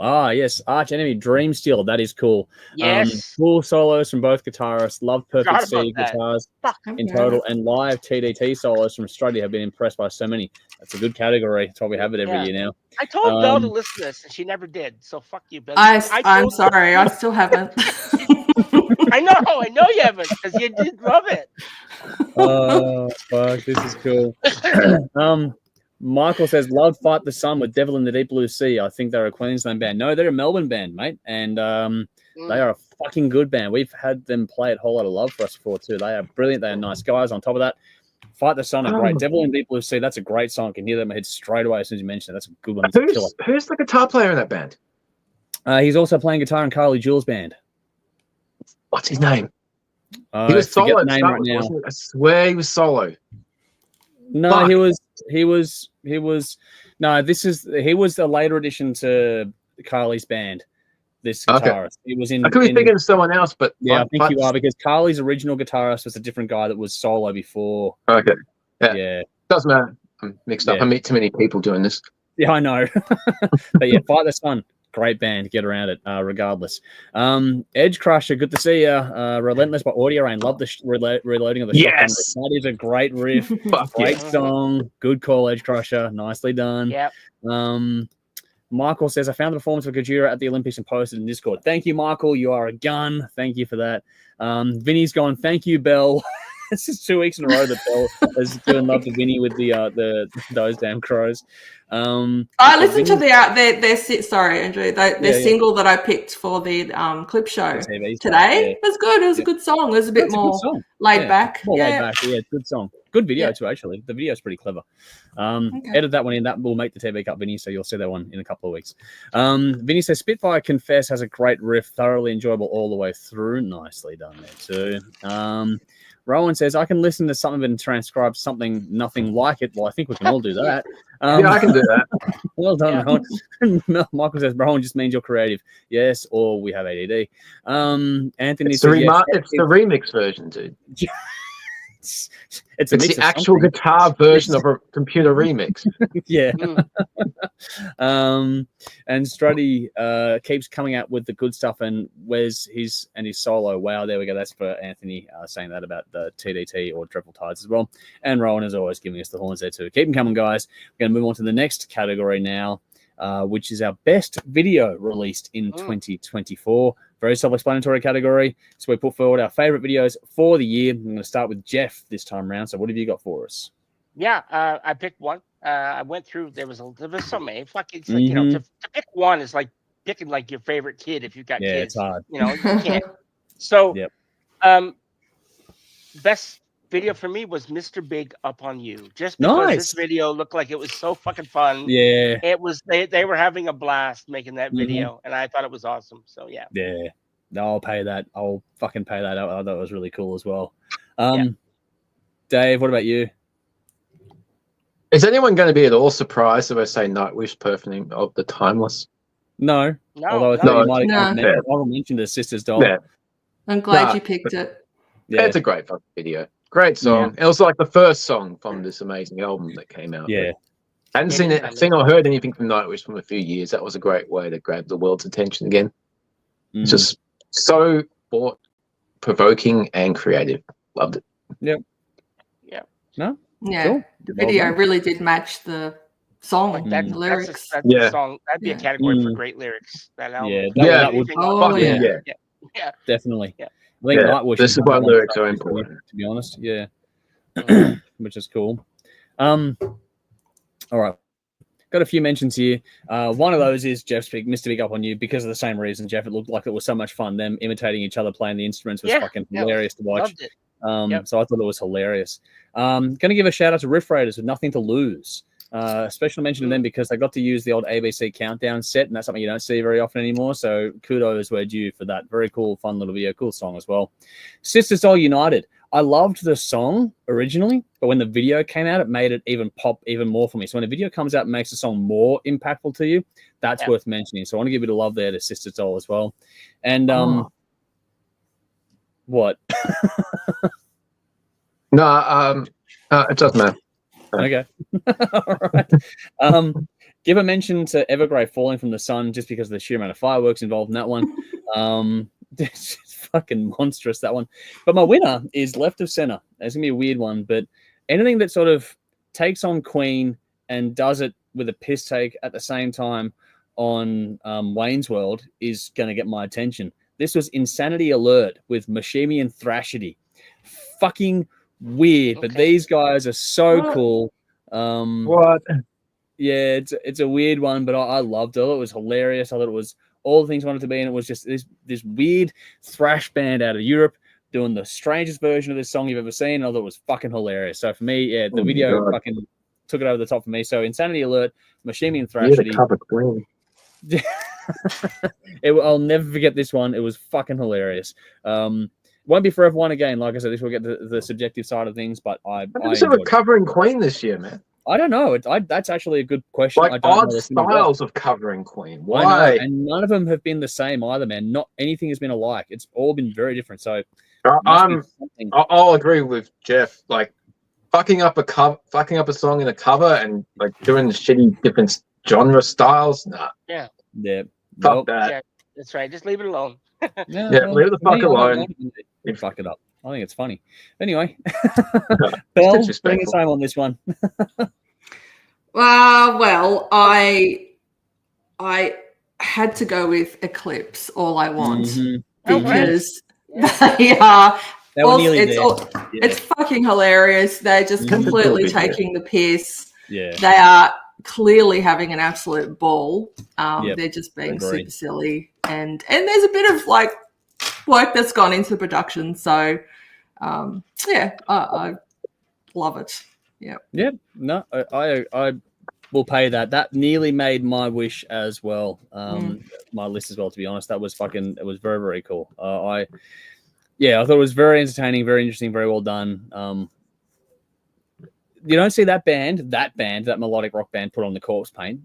No, they did it well. That's right. It was unexpected, and once you kind of realised how they were playing it, you're like, okay, this even is the really part funny. where they're walking through the forest with the fucking sword. They're just being absolutely ridiculous, and I've watched it that many times, and I laugh every time. It doesn't get funny. That's what you want. It's like a bath doing the crab walk. It's fucking hilarious. Anyway, alrighty. Let's see what's going on in the comments. Basher says, best video Eclipse, still my hero. That is a good song. Good video too. I will pay. There's a clip to that. There's a clip. Yeah, it's all like live footage, sort of tour footage stuff. So okay. Really cool. Okay. It's really well done. It works well. Michael says favorite video for this year is 6 Feet Deep by The Warning, followed by VHS Freeze the Fall. Good choices, both of those, man. They're very good ones. Rowan says I might just pick one that came out yesterday, Bloodywood and Baby Metal. Back off. What? That's a thing? Oh fuck, Baby Metal. No, but Bloodywood are good, man. I want to check that out. Yeah, but Baby Metal is shit. Well, they're talented, but it's not for me. Wow, that'd be weird. Talented. Oh, I've got to check that out. Okay, I'm going to go listen to that one tomorrow. Drummer in Baby Metal's insane. Yeah. Vinny's gone, Marilyn Manson, as sick as the secrets within his morbidly haunting video. Do you know what? That's a good fucking album. I don't say that about Manson very often, but he's dropped a really good fucking album. It's an interesting one. Is it just The dude's got in shape as well. Yeah, no, he looks 20 years younger. Yeah, no, he's doing he's very on well. He's on a fucking mission, that's for sure. Yeah, he's got something to prove, that's for sure. Kat's here. Yo, guys, made it. Good to see you, Kat. Thank you for jumping in. I'm glad you're here with us. Wow. What do we got? Vinny says Ghost animated film clip was also fun and colorful. Yes, that would be the one for The Future is a Foreign Land. Future is a Foreign Land and Mary on the Cross from the movie. Yeah. So we'll see if Vinny goes both of those or one of those. But yeah. Jade was horrified. She's starting to realize that song lyrics are kind of innuendos.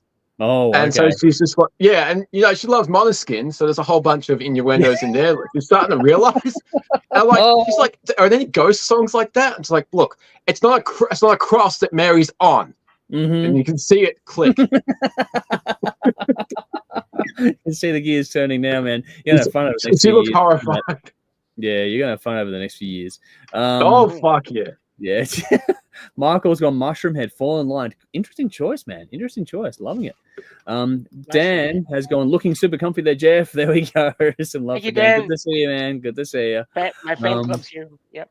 Vinny's gone, Eyes Like Midnight, Digital Deity kept me plugged in also. That is a good one. That was on my short list earlier today. That was a very, very good one as well. That I did enjoy. Marcus says the Bloodywood Baby Metal song's fantastic. Bloodywood premiered it live a few weeks ago with Sue's voice over audio, and people immediately picked it as Baby Metal till its official release days ago. Okay, I'll check this out. I've got to check this out. And Craig's here giving us the wave. Good to see you, man. Hopefully you're keeping it out there too. Alrighty, next segment of tonight's final show for the year is where we start getting to the pointy end of things now, because this is the best song released in 2024. Like I said, we're starting to get toward the pointing end of things now. This is where we find the individual song that spoke to us the most over this year? And Jeff, we're going to start with you. Was this the best live performance? No, best song. Oh, best song. Okay. Yeah, I think my list is with Jeff too. I'm like, what the fuck? Oh no, sorry, no, you guys are right. Sorry, no, you guys are right. My list, I skipped this. So no, we'll go best live song first. Sorry, my mistake. Best live song. Okay.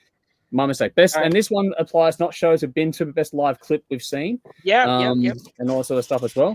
So actually, I'm going to change the order here because I'm going to go back to the reverted order I've got here. So this is just tying into live stuff. Anything live that was released on video that we enjoyed this year. Dave, let's start with you this time around. Oh fuck! Best live clip. It went for 2 hours and 20 minutes. It was called Ghost Right Here, Right Now.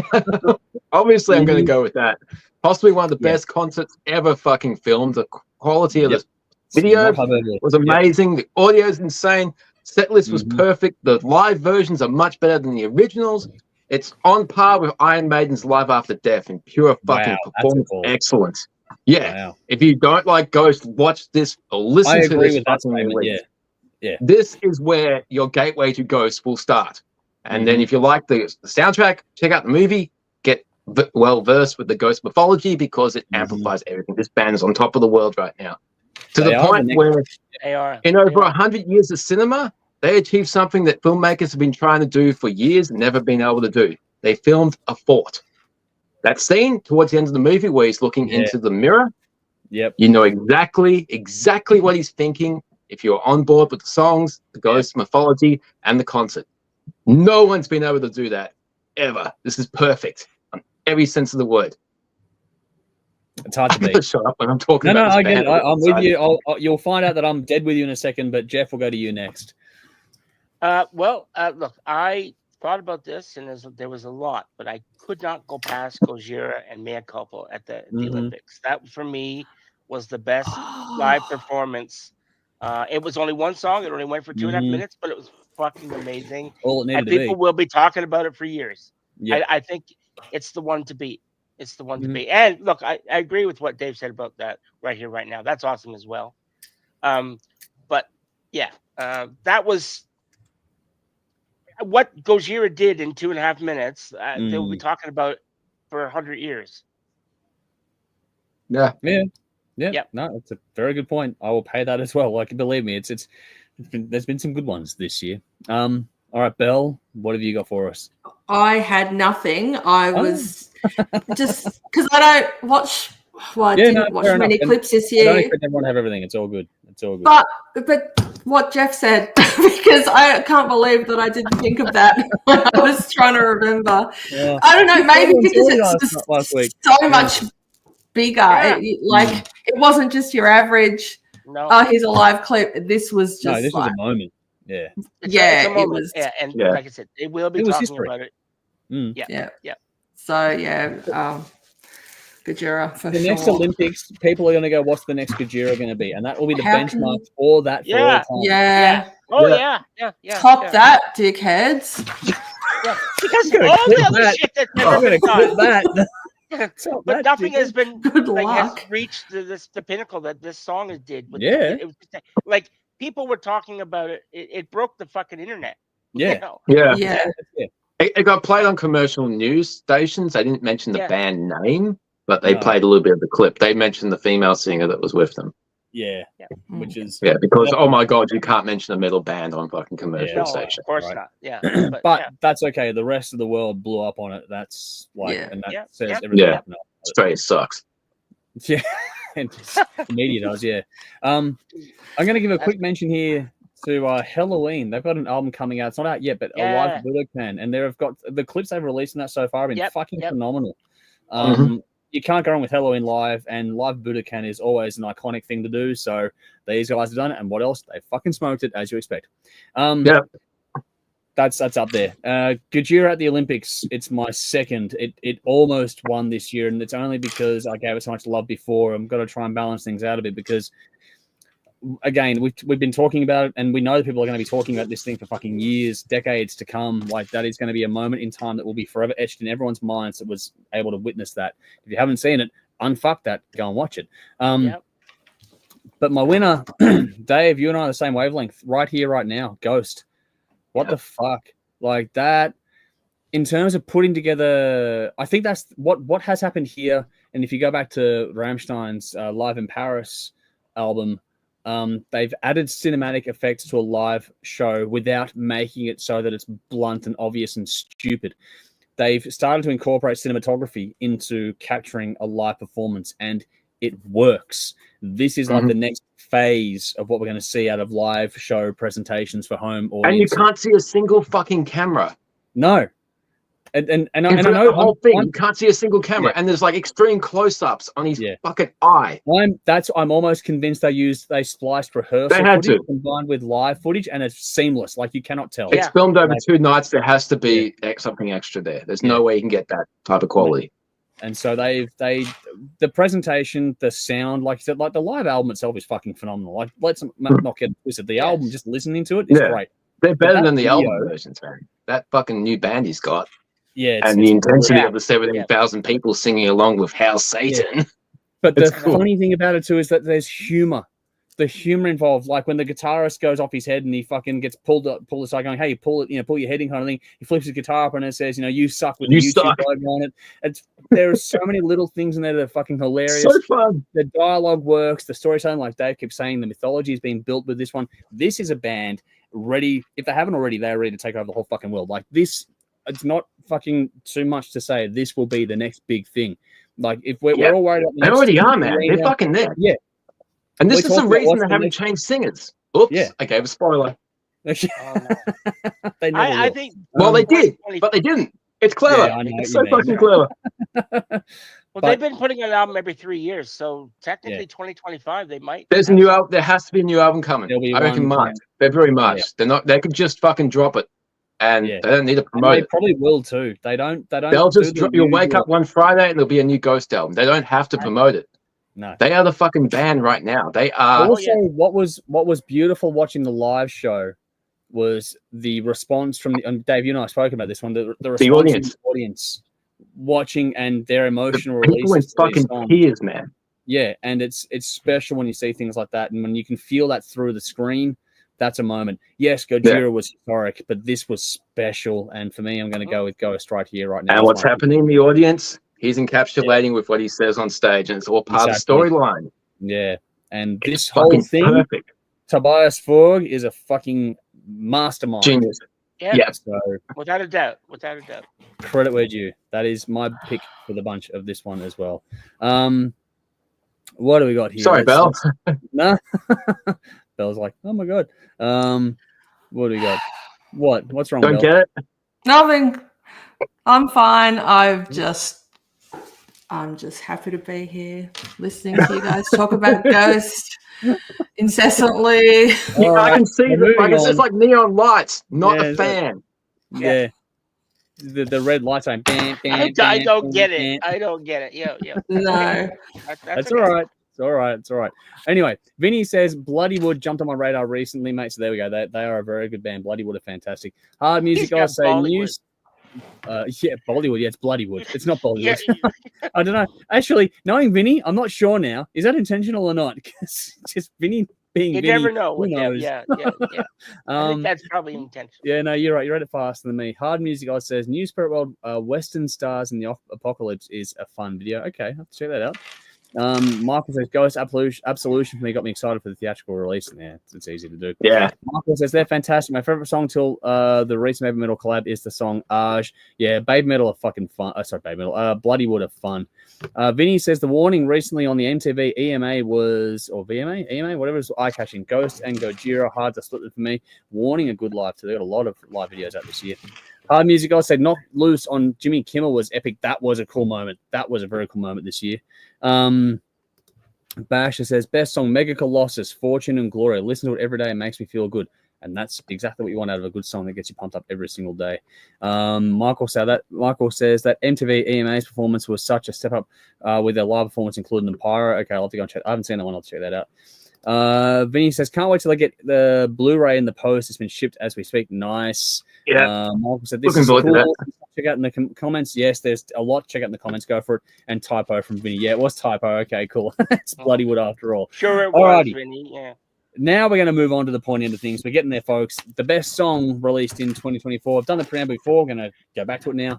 basically, this is where we say what our favorite songs are for the year, as I discussed previously. And we're going to start, as we teased before, with Jeff. Best song 2024. All right, best song. Once again, there was so many to pick from, and it was absolutely fucking torture to pick one song. But my favorite song, it is very song. I picked one song that I loved more than all the other songs that I've heard. I've heard a lot of great songs. There's been a lot of 9s, 9.5s, but for me, the song was a 10, and that is Thorns by Cameria. Wow. Okay. Nice pick. Yeah. Cool. Yep. All right. Well, we're going to cross over a little bit here, sort of. I've got some mentions, of course. Sisters Doll United. When a band that's been going at it for as long as they have improved their lineup and release the best song they've ever done, that's going to get a mention from me. Like, Sisters Doll United is a ripper. Witch Grinder, speaking of Aussie bands, Dead by Dawn. Fuck yes. Yes. That made me. Did you get the same feel about Espionage with Shelvo drumming? Like, they just got that Espionage feel. It's like, you put fucking Shelvo in that band. They just stepped up a level. Yeah, that's a great song. But that song itself, you write a song about the Evil Dead, and it's going to be cool. Yeah, that's it. Yeah, that's it. It's horror thrash done right. Like, you can't go wrong with Witch Grinder. Sebastian Bach, Hard Darkness. I mentioned this song before. That is a fucking fantastic song on a brilliant album. I'm pretty sure it's going to get mentioned later on as well. A couple more mentions. Evergrey, To Become Someone Else. I've covered that song before. I love it to bits. It's one of those ones that just speaks to me internally. But also, speaking of that sort of stuff, a song that can bring me to tears almost every single time I listen to it still today is Cicada Stone, Future Echoes. That song is a fucking just wow moment for me personally. But it's goosebump territory. It's tear-jerking stuff, but it doesn't quite win because one song just beats that at the post, and that is Chimeria. But the track Burning Ships, I'm going to go left of center for that because it's the most surprising song from that band, but my God, does it work. Having the female lead come out and her vocal is just to die for. It's a short song, but my goodness, what it does for the 2.5. She's really talented, that girl. Yeah, she's brilliant. If she's watching, I'm single. I'm just letting her know. Good luck. Dude, you could be her dad. Shoot your shot. No, I know I could.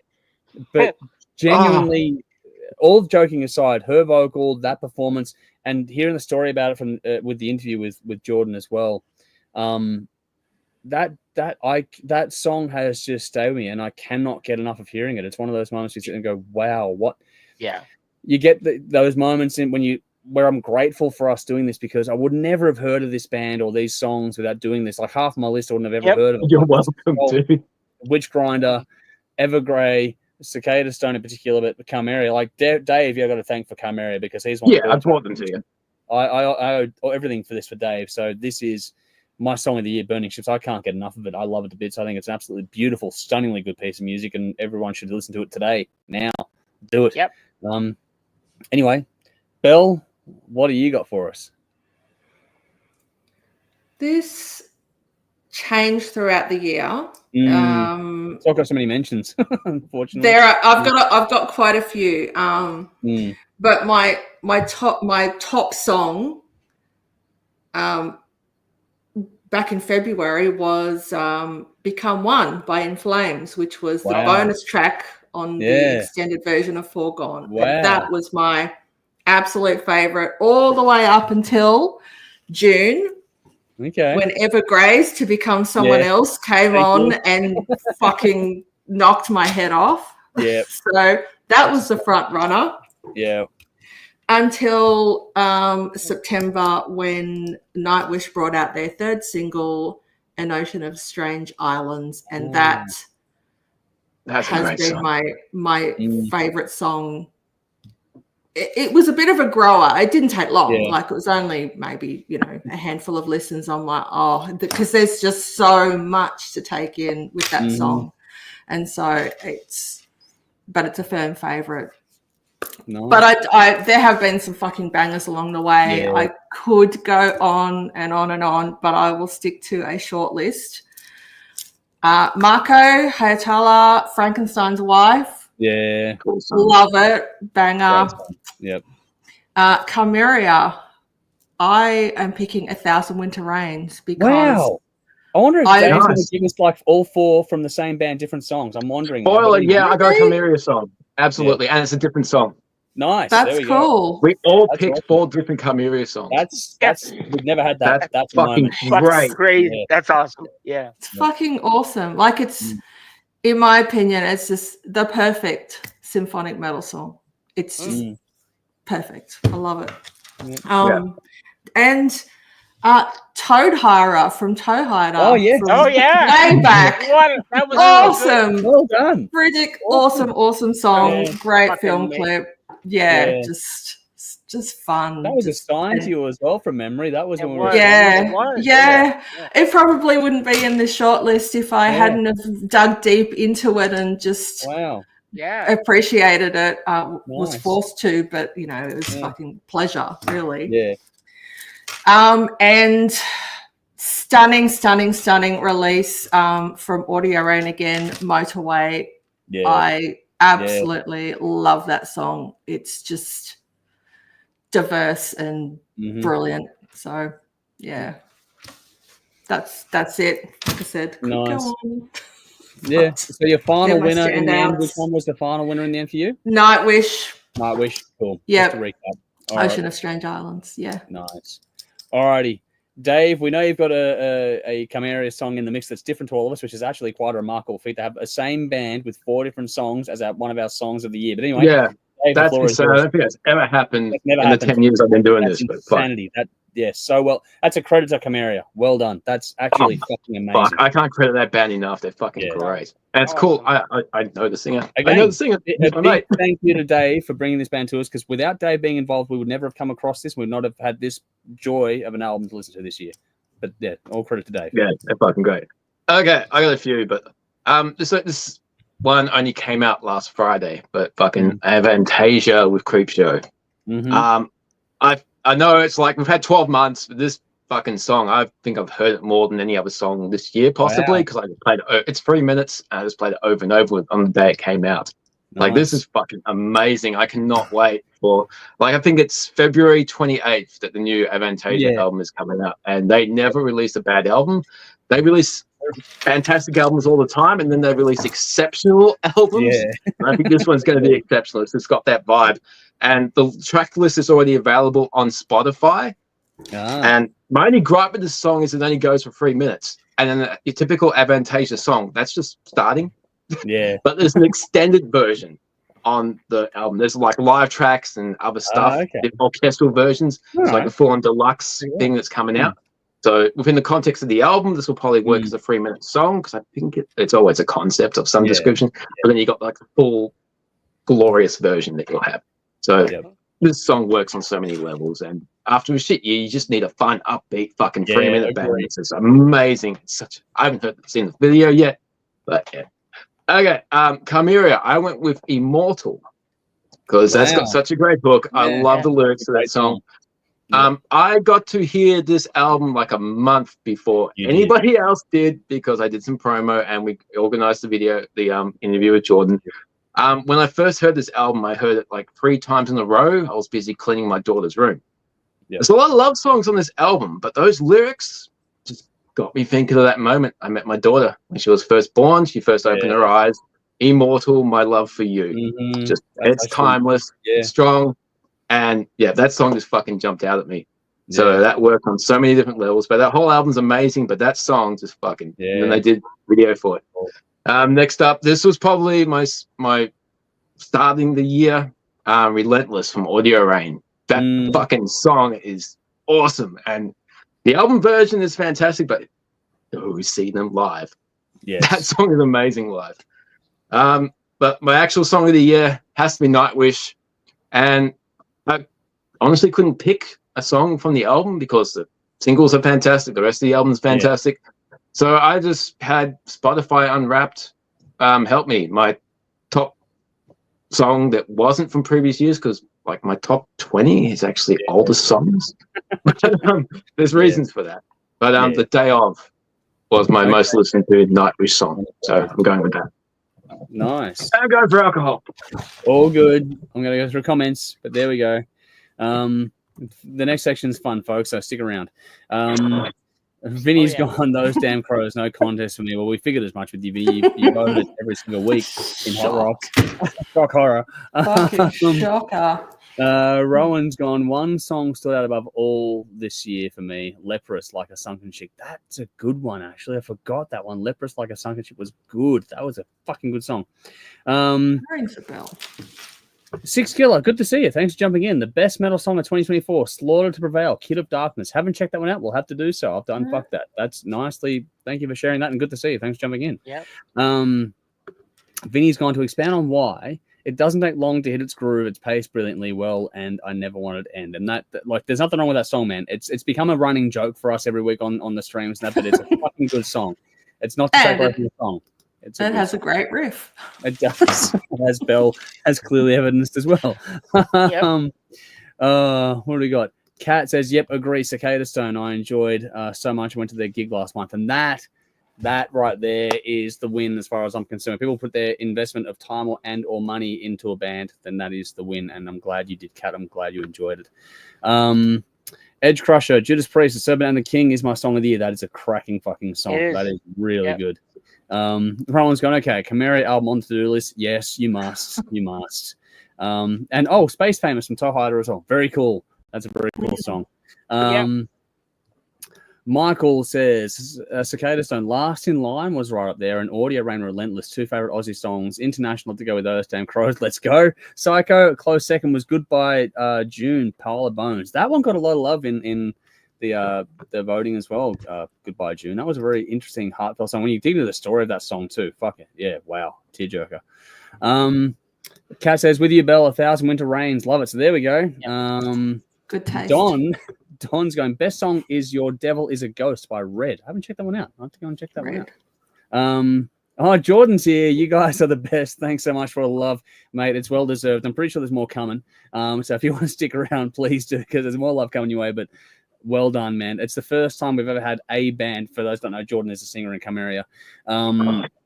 Jordan, well done. We've never had a band have 4 individual choices make it somewhere along the way. Of dude. Song. Yeah, Jordan's here, Dave. Hey, man. Wow. Thank you. Yes. Roman says Camaria must get an honorable THRS Album of the Year award. Well, something like that. Well, I've stayed away from doing awards because I want this to be individual lists, not like awards things. Yeah. But I don't know. Something has happened. I don't know what it'll be, but something like that. Kat says, Audio Rain too. Fuck, so many great Aussie bands brought out so much good music this year. We're spoiled for choice. We absolutely are. Yeah. Jordan says, currently in hospital battling pneummonia, but this has put me a huge smile on my face. Wow, Holy shit. Hopefully you get well soon, man. Get well soon, buddy. I feel better. Get well, look after yourself. Oh, fuck. That sucks. Well, hopefully this is helping. And Come on, man. I'm just smiling. I'm glad you're smiling. Hope you can breathe okay. But fuck, sorry, dude. I hope you get well soon. And I'm glad this is helping. Please give our regards to the rest of the band as well. You've all done a fantastic job with this album this year. It's going to get more love, like I said. Anthony says, hell yeah, Rocket Man cover from Audio Rain. Catchy as fuck, by the way. 20 years RIP Dime. Fuck, is that 20 years today? Shit. Maybe. Oh. Wow. Yeah. Hang on. December 8th. Does that mean John Lennon died as well? Or was that that's the same day, aren't they? Or was it John Lennon's birthday? Is that I'm not January? sure. Well, he was 1980, I think. Yeah, it was 1980. I don't know the date. Yeah, it's the same day that Dimebag died and John Lennon died. You're right. Yep. Yeah. Yeah, those. Yeah. Yeah, 8th of December. Shit. Wow. I didn't know that was. Oh, wow. Yeah, they're the same day. Fuck, I remember exactly where I was when I found out Dimebag died. That was fucked up. Yeah. What? Yeah, that wasn't. Oh, that's bizarre. Really? Yeah, 8th of December, 80. Yeah, fucking wow. Some days are like that. They just bring bad energy. And something happens. Yeah. Yeah. Juju in the world. Okay, well, yeah. I know that anniversaries are tough for those dealing with it. So condolences and sympathies to those that are feeling it. It's one thing for us to, in passing, mention it in streams and comments and that kind of stuff, but there are people that genuinely feel these things when they come through. So yeah, our sympathy with all those that are going through that at the moment. To move on, unfortunately, we'd have to keep going. Don says Sanctus Real also has some brilliant songs. Okay, to go and check that out as well. We're getting more homework. Basher says more best songs. Witchcraft, Queen of Sin. That's a good one. 69 Eyes, Fade to Grey. By the way, Jordan Jolie says, "Get well, Jordan. We love your voice." That's from Jolie in Discord, so that's nice to put there. Thank you, Jolie, for jumping in there. So Basher said 69 Eyes, Fade to Grey. Saxon, Madam Guillotine. That's a good one too. Judas Priest, The Serpent and the King. More love for that one. And DGM, The Great Unknown. That's an underrated band, that one. Yes, that's a good one. They are. Vinny's gone Love Fade to Grey, beautiful song, Basher. So there we go. And Vinny's gone No Surrender by Judas Priest would be up there for me. You're hooked immediately. A lot of love coming in for Priest now, which is cool. Nicole saying to Jordan, get well soon. And also fucking lightning storm overhead. Heading away, Andrew. It may hold and get to you. Well, fingers crossed we can get off this stream before it does. Because last time I got no jokes left, man. I know, I was about to say, last time you guys were left and shit went haywire, so we'll try and keep moving. Dave live without a mute button, shit. No, all right. Well, Nicole, keep me posted. We'll see how things go. All right. Now it's time for, speaking of lightning bolts and things like this going on, time for the most disappointing release of 2024. Now, this is not where we shit can something for the sake of it. This is something where you go in there with high expectations or high hopes, and it really just fucking lets you down. The floor falls out, and it's like, oh, fuck, here we go. Well, duh. So most disappointing release of the year. Jeff, we're going to start with you. What have you got? Well, sorry, this is a shit can. Carrie King, From Hell I Rise. I didn't expect much, and it didn't disappoint. Sorry,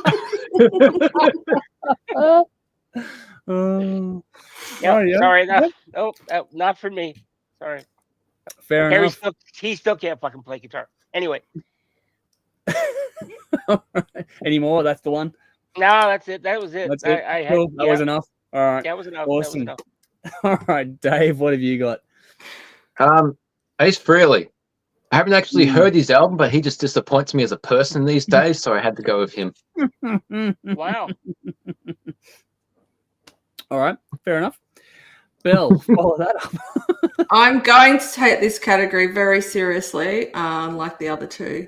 And I was very much looking forward to the new Opeth album, Last Will and Testament. They're one of my favorite bands. I hold them in very high regard. And their first single came out, and I loved it. I thought it was brilliant. The album came out, and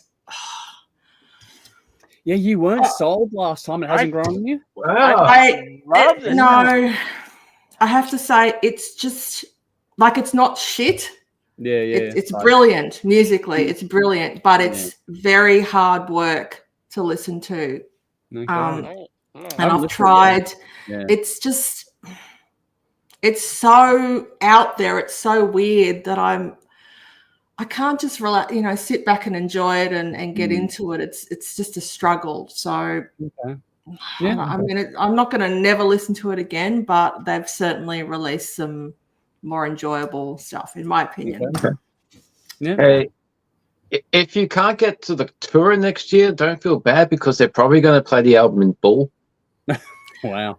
Okay. I was really, I was thinking, I would travel to see this, but all reports are this is a concept album they're going to play in full. Some classic songs at the end for the encore, but yeah, it's going to be a concept album performance. I'd want to go for the Sydney Opera House experience alone. That would be cool. Yeah, that would be cool. Yeah. So I don't know. It'll probably sell out while I'm deliberating on whether or not to go, and then the decision. They're playing 2 nights in Sydney. Yeah. Well, Melbourne sucks this time around. Yeah, but it's the Opera House. It's that or the Arts Centre in Melbourne. I'll take the Opera House. I think it's a better venue. I'm gonna, side with. Don't they do out like my music bowl gigs anymore, like outdoor? I haven't heard apart from I've heard nothing at the Maya Music Bowl recently. No, the last band I saw there was Metallica fucking decades ago. Sure. What about I saw the Christmas... Guns N' Roses before Slash was back. Yeah. Okay. They do the Christmas, pageant. Yeah, they always do the Christmas. Yeah, that's it. Yeah. So it's still there as a venue. Yeah, it's still there. It hasn't been torn down. Okay. All right. My list. I got a couple of mentions here. One is, and I hate doing this because when things get built up too much and then it doesn't live up to the hype, that's always going to be immediately disappointing. And then there was one for Patreon that we did, was a Lionheart, The Grace of a Dragonfly. And it was not just that it was built up, but it was also a case of it had so much potential, but they mixed it fucking wrong. And it's like, no, you can do all this stuff right, but you can't get that part right. And it's like, no, you shut the bed, and that just sort of takes the love and the feel of it. Good songs, good performances, but just the mixing was just woeful and just let the album down. Dave, I'm going to go with you. Ace Frehley, 10,000 Volts. That's a mention for me as well. It's partly to do with the pedigree, but also the biggest thing for me about it is how the band, in particular Ace and the other writer and that, got into it publicly about fucking who did what and who played what solo. And it's like, oh my fucking God, you turned the whole conversation away from the album into who did what, and it became a fucking pissing contest with who's got the bigger dick. And it was just fucking stupid. The album isn't strong enough to override that sort of commentary. And as such, all you can think about is the dumb shit that went with it. And the album's got a couple of good songs. The rest is sort of meh, not shit, but it's just, yeah, okay, it's an album, it's a song, whatever. You know, I've done this before. I've got a million better things to do than listen to that one. It's not bad, but it's not great by any stretch. So yeah, just everyone's considering what Ace used to bring out, like that first Kiss solo album he did, that was like the best of the four, and then his stuff in the 80s. But dude, you fell from grace. You need to fucking hang it up. No, this one I don't even. He needs better writers with him. That'll help him a lot. But anyway, he can play. It's just. If you've read Sebastian Bach's book, there's an interesting story about Sebastian writing with Ace. Okay. And then picking up a CD a few years later, and like, holy fuck, that's my song. This is fucking fantastic. I've got a song on the Ace Frehley new solo album. Looks through the line, like the credits. Where the fuck's my name, dude? Yeah. That's a very big fucking shame. Ace ripped off Sebastian Bach. My winner, though, for most disappointing release of 2024, don't know if I'm going to survive the night. Motley Crue. Hey. Got my vote. They're done, man. That is it. Like, Nikki Sixx should just do fucking 6 a.m. because they're a great band. Man, seriously, I would agree with you, because even when Jody's like the biggest diehard Motley Crue fan that I know, and I love Motley Crue as well, but Jody's... I love Motley Crue too, but fuck it. No, I got no time for them. That was shit. And does she like it? Does she like it? And that's the thing. The most diehard fan that I know doesn't like it. And it's just like, she doesn't hate it, but it's like, whatever, move on. And for her to say that is something. It's big. And like, whatever you're doing at this point in time is not working, okay? Yeah. Just stay be tired. You fucked the legacy. Released a better album. Like, what are you doing? The guy you fired released a better album. Alert. Put a fork in you, you're done. Get off Twitter, get in the gym, write something that actually has something worth listening to. Get in the gym. Fucking call it a day. You are done. Yeah. This is sad now. Stop. Okay? This is the intervention territory we're entering into now. It's like, this is time for you to stop. Okay? Just back away from the recording gear. Go do your nostalgia tour and fuck off. Like, I love the band, but that was... And that's the point. Like, it's just disappointing. I'm not mad. I'm just disappointed. That's what this is. And it's like, they finished with Saints of Los Angeles. That's where I draw the line from Motley. That's it for me. But the thing is, I didn't mind singles like Sex, and they were okay. Not great, but they were okay. The last good album was like Saints of Los Angeles is underrated. I reckon that's a fucking great album. That's the album to go out on. That encapsulates the spirit of Motley Crue. Exactly. Done. Retro, modern, done. Fucking. Yeah, Going Out Swinging is great, but that they haven't. They're limping now, and it's fucked. It's like watching Tyson. And like I said, Nikki Sixx should go back to 6 a.m. They were a good band. I agree with that too, man. I would be happy with another 6 a.m. album over that by a long way. And it shows you who the talent is at the end of the day, doesn't it? Anyway. Yep, it does. To do with the egos, but we'll move on. Nikki Sixx, a fucking talented guy. She was. Anyway. Yeah. And even John 5 isn't saving this outfit now. Like, it's just not happening. How can you become a worse band with John 5 in your band? I don't know how you do that, but they did it. That's saying something, isn't it? Like, how do you do that? John 5 is a beast. How do you fucking get worse with that? He's been with fucking Rob Zombie and Marilyn Manson, and he fuck up Motley Crue. And his solo stuff I love his solo stuff, man. His solo stuff is genius. But fuck me. Anyway. Mick must be having a laugh. Yeah, well, he's getting paid well, so whatever. Probably hurts if every laugh, but get to the comments here. Jordan's gone. Thanks for all wishes, guys. On my way to full recovery. That is good to hear. Thank you. That's good news, dude. Hopefully it's speedy. Vinny says, Motley Crue EP barely tickled a pube for me. Well, yeah, it's not good. Rowan says, I gave all these 7.5 or 8, so I didn't hate them, but I went with the higher expectations that weren't met. Ashen Skies. Oh, okay. Anomi plus the Winger and Camelot albums from 2023. Okay, interesting one there. Jolie says, Motley Crue have shitmoji at the moment. So, yeah, there we go. More dislike for that. Basher says, Cold Chisel killed it at the Mime Music Bowl recently. Okay, well, there we go. We know it's still working. Awesome. That would have been cool to see. That would have been great. Michael says, I'm calling out Motley Crue. Found it very disappointing. We're getting a lot of repeat entries here. Kat says, Cold Chisel played the Music Bowl last month. So more feedback on that one. Audio Rain, yep. I don't know what to, but yep. Michael says, beat you by a few seconds ago. This must be more about Motley Crue here, I think. Nicole says, I can't remember what they came out with, a new album. There we go. Yeah, no one wants to remember it, Nicole. That's the problem. Vinny says, it's a shame as Dogs of War was okay-ish. Man, if that's the best thing you got to say about it, that's a problem. Audio Range, 6 a.m. Yes, agree. 6 a.m. is a fucking beat. Love that fucking band. Edge Crush says, Striper's new album disappointed me. I haven't checked it out yet, unfortunately. But that Striper disappointed me, full stop. I was waiting for that. Waiting for that. But I did have an album this year as well. Alrighty. Oh, God. Right near the finish line now. A couple of quick little footnotes here to mention that we do have an audience choice or people's choice top 10 coming out, as well as a Patreon choice top 10 coming out as well.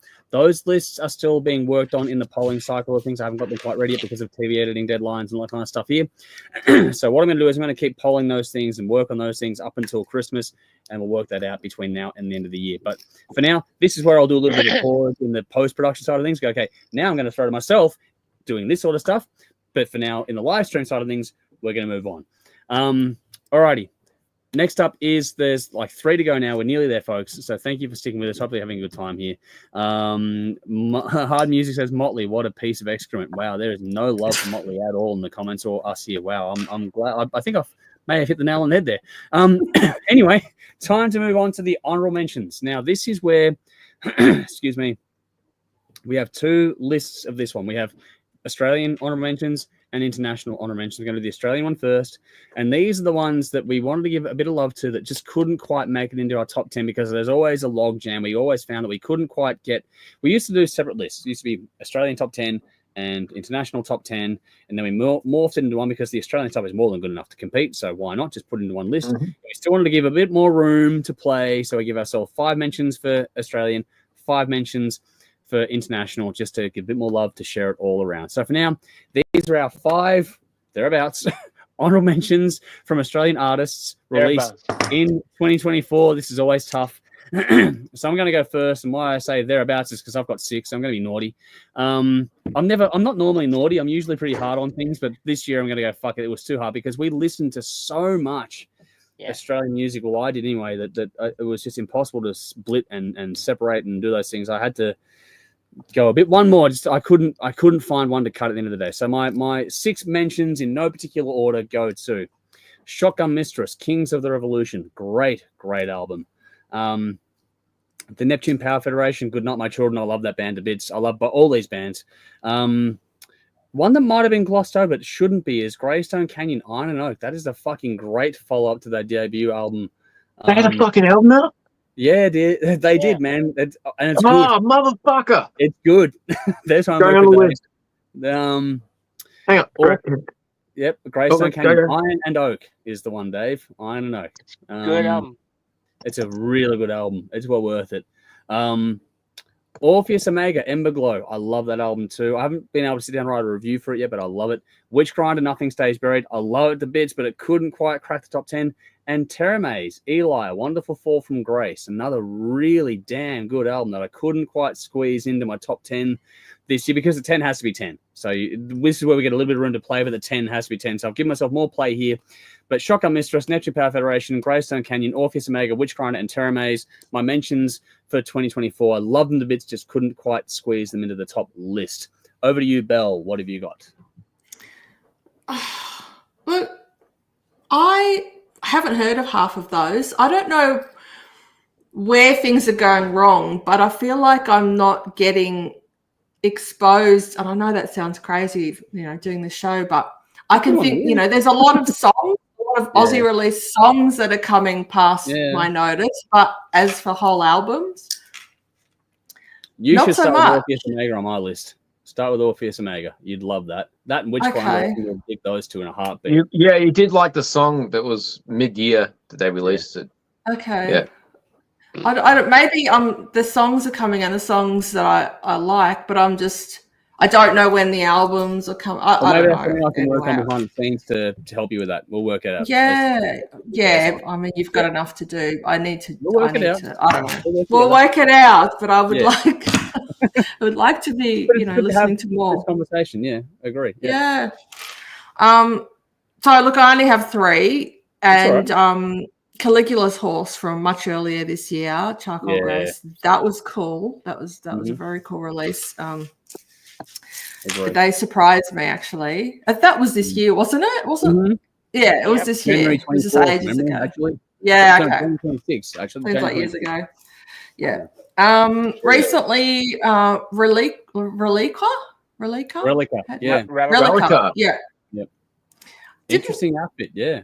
Didn't hit me at first, but it grows on you. It really did. Grow on you. Yeah. Once I kind of got it, I think that's that first song. It's like, okay, I like. Yeah, it started out. I'm like, oh, this is fucking shit. But that only lasted, I don't know, maybe 30 seconds. I'm like, actually, it's good. Yeah, exactly. Same reaction I had. Yeah, started awfully. They even won me over in a way. Yeah, that's that. I was surprised and impressed by that. That got Dave's approval as well. Yeah, their vocals are coherent and they're not saying cliched shit every fucking song. No, they're very good. They were interesting. Yeah, it was fresh. They're not in my list, but they're a really good outfit. They're well done this year. Well done. Yeah. Yeah, liked it. And it's a bit cheating a bit. It's an EP, but North Lane, Mirror's Edge. EPs count. That's not cheating. Oh, EPs good. Count. Yeah. Okay. Well, obviously that one was on the list. So, Yep. They're my 3. Nice. All right.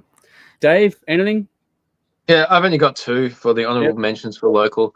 And I'm fucking kicking myself. I didn't know Greystone Canyon had an album out. Because I remember when their first album came out and we all rated that pretty high. Yeah. And then like the singer messaged me and like, dude, thanks for the great things you said about it. And that was like 2018. Thereabouts, yeah. Yeah. And when like music just triggers a fucking thought and memory. I remember when I was first listening to the album, so it just brought back some shit. But for this year, Caligula's Horse with Charcoal Grace, that was a great fucking album. I couldn't fit in my top 10s.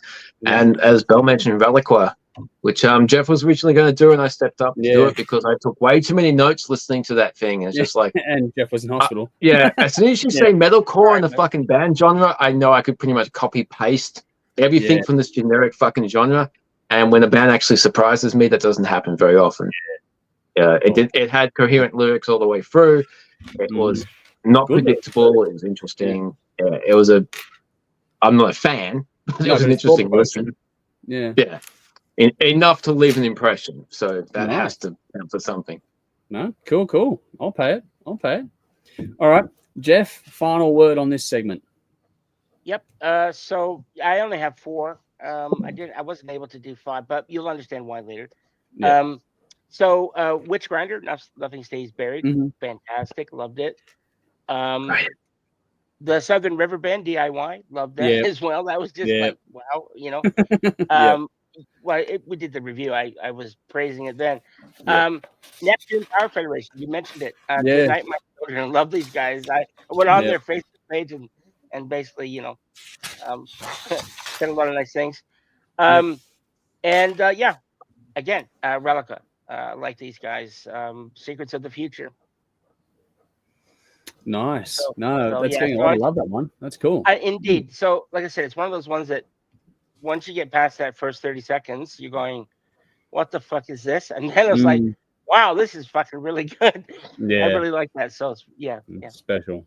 Yep. No, agree completely. No, they're all really good calls, people. Let's see what the audience have to say because we're nearly there now. Michael says, watching the stream via my laptop when the power has gone out. Funny enough, it's like random people down my street have lost power, so I've missed some of the stream. I'll have to catch it later. Fingers crossed it holds up for you. Michael says Sunday Streams covered a few Aussie albums for me, and Backyard Bang has been great as well, which is a good way to look at things too. That was a good idea, wasn't it? That was a really good idea. That was a really good idea. Credit where due. Credit where due. Nicole says, love the new Greystone Canyon album. Darren has done a fantastic job. Yes, absolutely. Darren Cherry, that's his name. Yeah, Darren Cherry. Yeah, and yeah, I've had them. Yeah, I knew about it because they were messaging me when I had. That first fucking album was insanely good. It was so good. Yeah, the album. This one's good, man. You'll be happy. Don't worry, you'll be happy. Edge Crush says, Andrew, your list is perfect. All those Aussies releases are brilliant. They also just fall short of my top 10 because of you. I know them. Thanks. Well, you're welcome. It's not just me. It's all of us here as well. Well done. Finding this music and enjoying it. That's the main thing at the end of the day. Rowan says, trying to listen to people's favorites while typing is tough. But let's see. Fave album of the year was Leprous, Melodies of Atonement. Wow. Nice one there, Rowan. Cool. All righty. Time now to move over to the honorable mentions, the 5 mentions, quote unquote, for the international releases. So I've done the Australian side of things. Now it's time to go overseas. And I'm going to go first on this one this time around. So this is the same as the Aussie stuff before. It's just whatever we couldn't quite squeeze in, but wanted to give a shout out to it. And the same thing for me here is I've gone 6 because I couldn't quite make it work any other way, unfortunately. I couldn't know which one to cut out, so I had to give this one some love, but I was like, fuck. And a lot of these ones are because as the year's gone on, it's been one of those years. It's one of these ones where I would have loved to have sit down and written out a full review and really process my thoughts. But some of these ones in particular, I really didn't get around to it. And so I couldn't put them in the top 10s because I've got ones that have had that process with me. But these ones I want to give some love to. So Bruce Dickinson, the Mandrake Project, that's in my mentions here. Not quite top 10, but it's a fucking good album. Same thing with Saxon, Hellfire and Damnation. That is really good too. Late addition to the year, but one that got my attention from the get was Devin Townsend, Power Nerd. I can't not mention that one. That's really, really good. And going back to the old days of the show here, Trucker Diablo released their new album, Social Hand Grenade. They always release great albums, and I had to give this one some love because I can't not talk about these guys enough. I just think they're fantastic. This album is no exception. If you like this band, you will like this album. It's one of those ones that it's not a top 10 album, but it's one of those ones from overseas that I fucking love to bits and will happily listen to over and over again. Got a couple more here. One is Simone Simon's Vermilion. I think it's that good. It's a mention, not quite a top 10, but it's that good that it deserves to be, highly, highly regarded. And this one's more to do with the fact that I know I need to sit down properly and take this one in versus what I think of the actual album itself this one time. That's Nightwish Yesterwind. I know it's good, but I want to sit down and really take it in. I haven't had a chance to do that. That's an album you need to do that. And I can hear that. I've listened to it a few times, but not in an environment where I can actually immerse myself in it. And until you have to shut the world out. Yeah, and if I haven't done that, I don't think it's fair either way to this album or other albums to give it a higher thing. I like it. I know it's good, but I want to really dive and actually take it in properly because even from the mix alone, you've got to do that. It's not one of those albums that's just a casual listen thing. You have to focus on it. And so that for me why. Dude, focus on the composition too, because there are actually tricks in the composition in regards to what's happening in the themes of the stories. Yeah. And I can feel there's those things, and I've listened to it like 3 times or 4 times, but not at home, like only at work when doing stuff. Especially like the song "The Day Of" that I picked as my song of the year. Yep. You really need to focus on that because there's something shifts in the choruses, and it's to do with the theme. And it took me a while to pick up on it. I didn't think I was going to get it because I knew there was an Easter egg there, and then all of a sudden, this is really, really fucking clever. Okay. So like I said, none of these are knocks, but it's just a case of some of these ones like that one, I couldn't justify putting it above something else I have fully immerse myself with. I wanted to give this one the time it needs to sort of marinate with me and actually give it the attention it deserves. So to quickly recap, Bruce Dickinson, Saxon, Devin Townsend, Trucker Diablo, Simone Simons, and Nightwish, my mentions. I love them all. Just couldn't quite squeeze them into my top 10s because of other ones that you'll get to that list in a second anyway. Belle, you're back just in time. Ooh, lucky. Yeah, lucky. So over to you. What are we doing? International mentions. International mentions. Yep.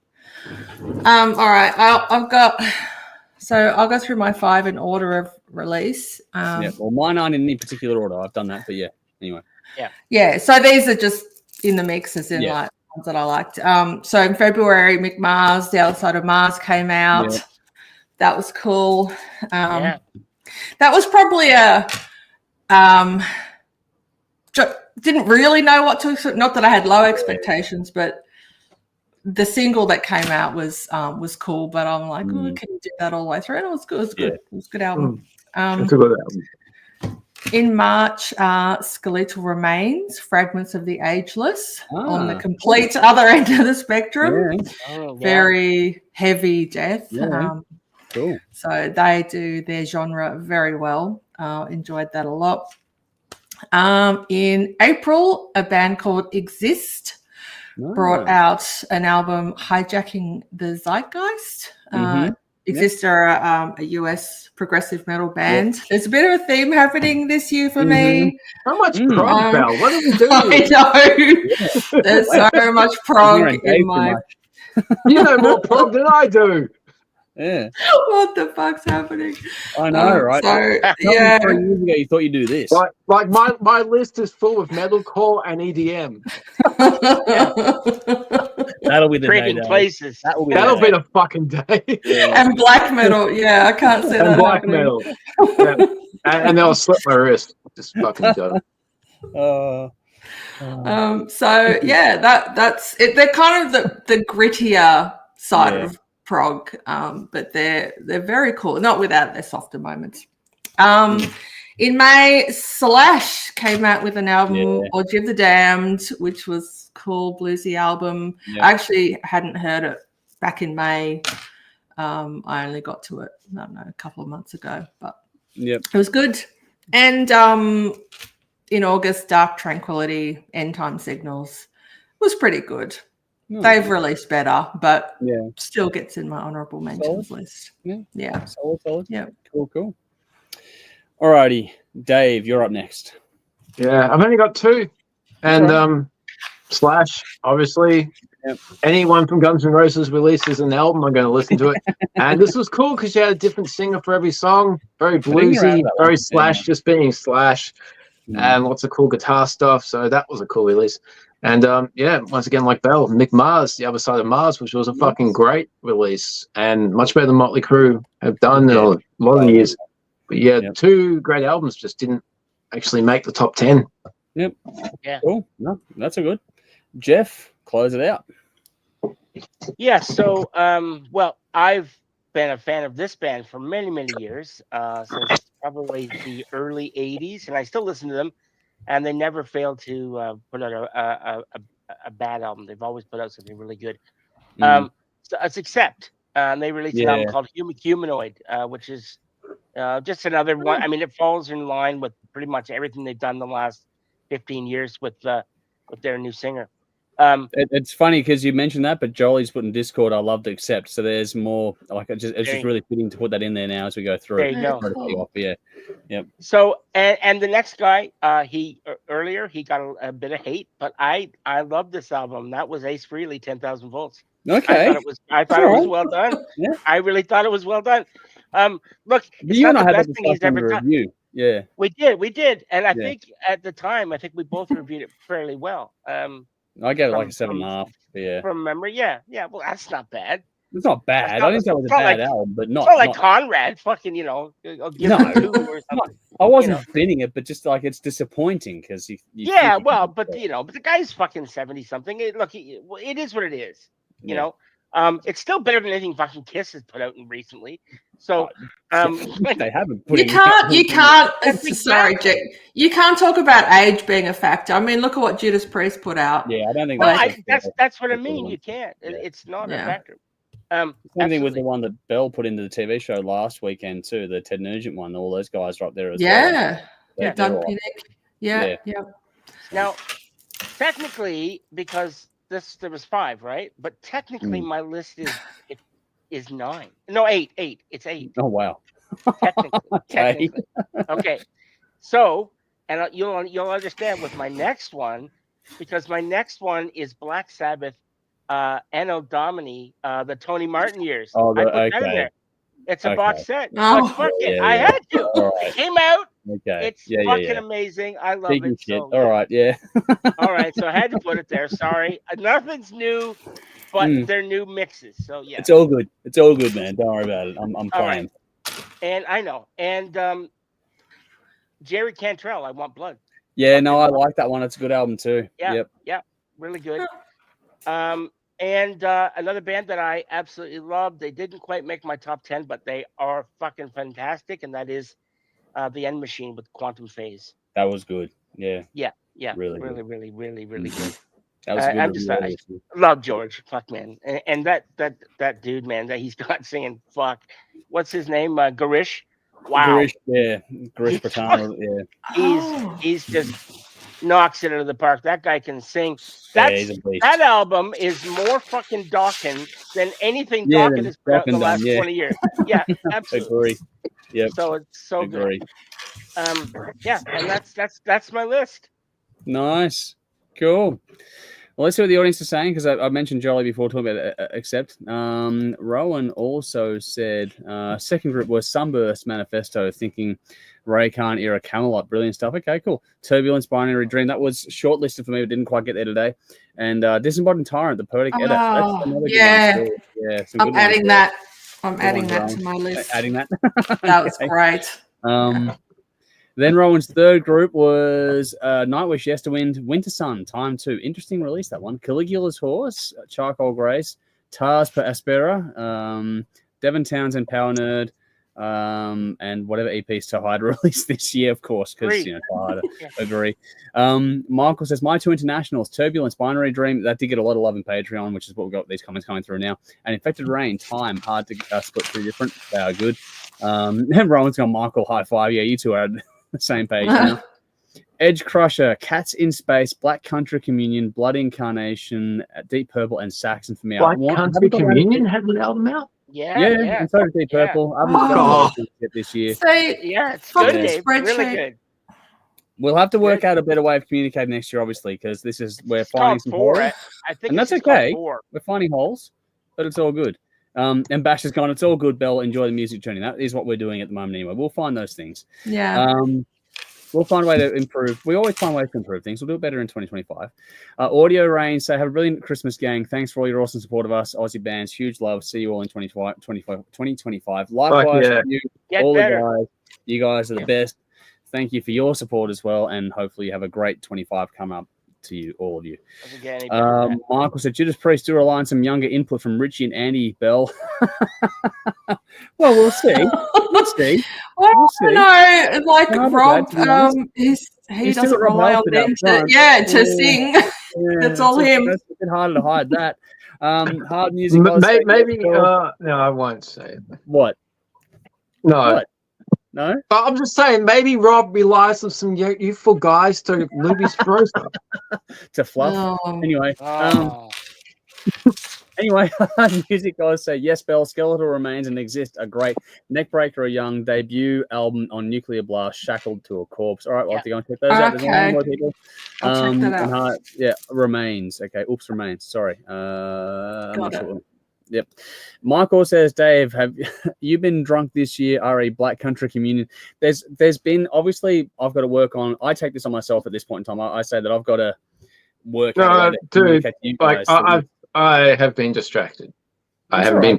Make it easy for you guys as well at the same time, because people that don't know that, or don't know that I technically, quote unquote, run things behind the scenes. I've got to find a way to make things cleaner and easier for you guys. Yes, I have been drunk most of the year when I can afford to be. Actually, like a week ago, my missus said that, it's a good thing we're broke, otherwise we would both be alcoholics. And yeah, that's a good fucking description, because I would be a massive alcoholic if I could afford it. That's a good aspiration. All right. I don't know. But Kat has also had an Audio Rain. Come back to Melbourne soon. There we go. Some more love for Audio Rain. Yeah, please do. I'll try to come to the next show. Yeah. All right, folks. Time for one more, and this is it. This is the finale of the year for us. This is our top 10 list of 2024. This is where we go through and list our final 10 albums, and this has to be 10. I'm not going to. I'll let some play in the other areas, but you guys know me. I will not accept anything here. It has to be 10. So this is your top 10. Go from 10 through to 1. These are the ones that individually for us were our best releases of 2024. So take that for what it's worth. Jeff, we're going to start with you. Run 10 through to 1 for us. Over to you, my good friend. Okay, so number 1 will stand on its own, but I want everyone to know that the list from 10 to 2 is in no particular order. So take it as it is. Yep. So number 10, Cicada Stone, Future Echoes. Wow, Love nice. that fucking album. Great. It was just awesome.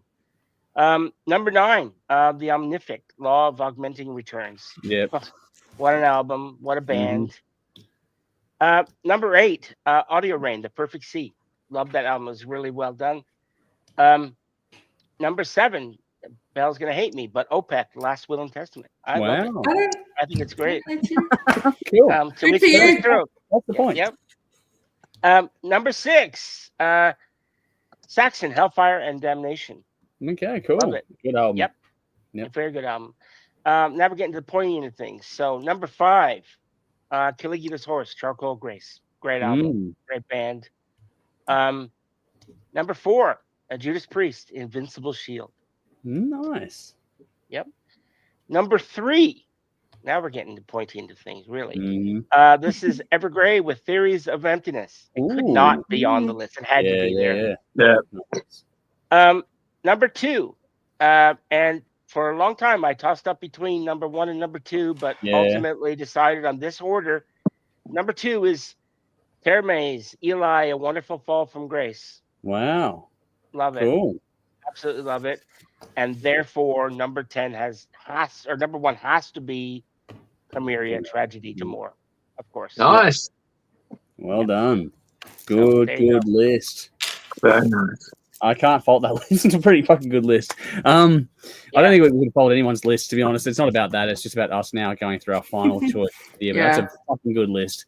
Alrighty, Dave. Time for you. Last minute changes. No changes. Just it's hard, isn't it? Sometimes it's always hard. Yeah, welcome to life. Fuck. Okay, top 10 of 2024. Number 10. There's actually 3 local bands in this because local fucking rules. Number 10, Opeth, Last Will and Testament. Last minute edition. Number 9, Witch Grinder, Nothing Stays Buried. Metal band that does all horror songs. It's fucking great.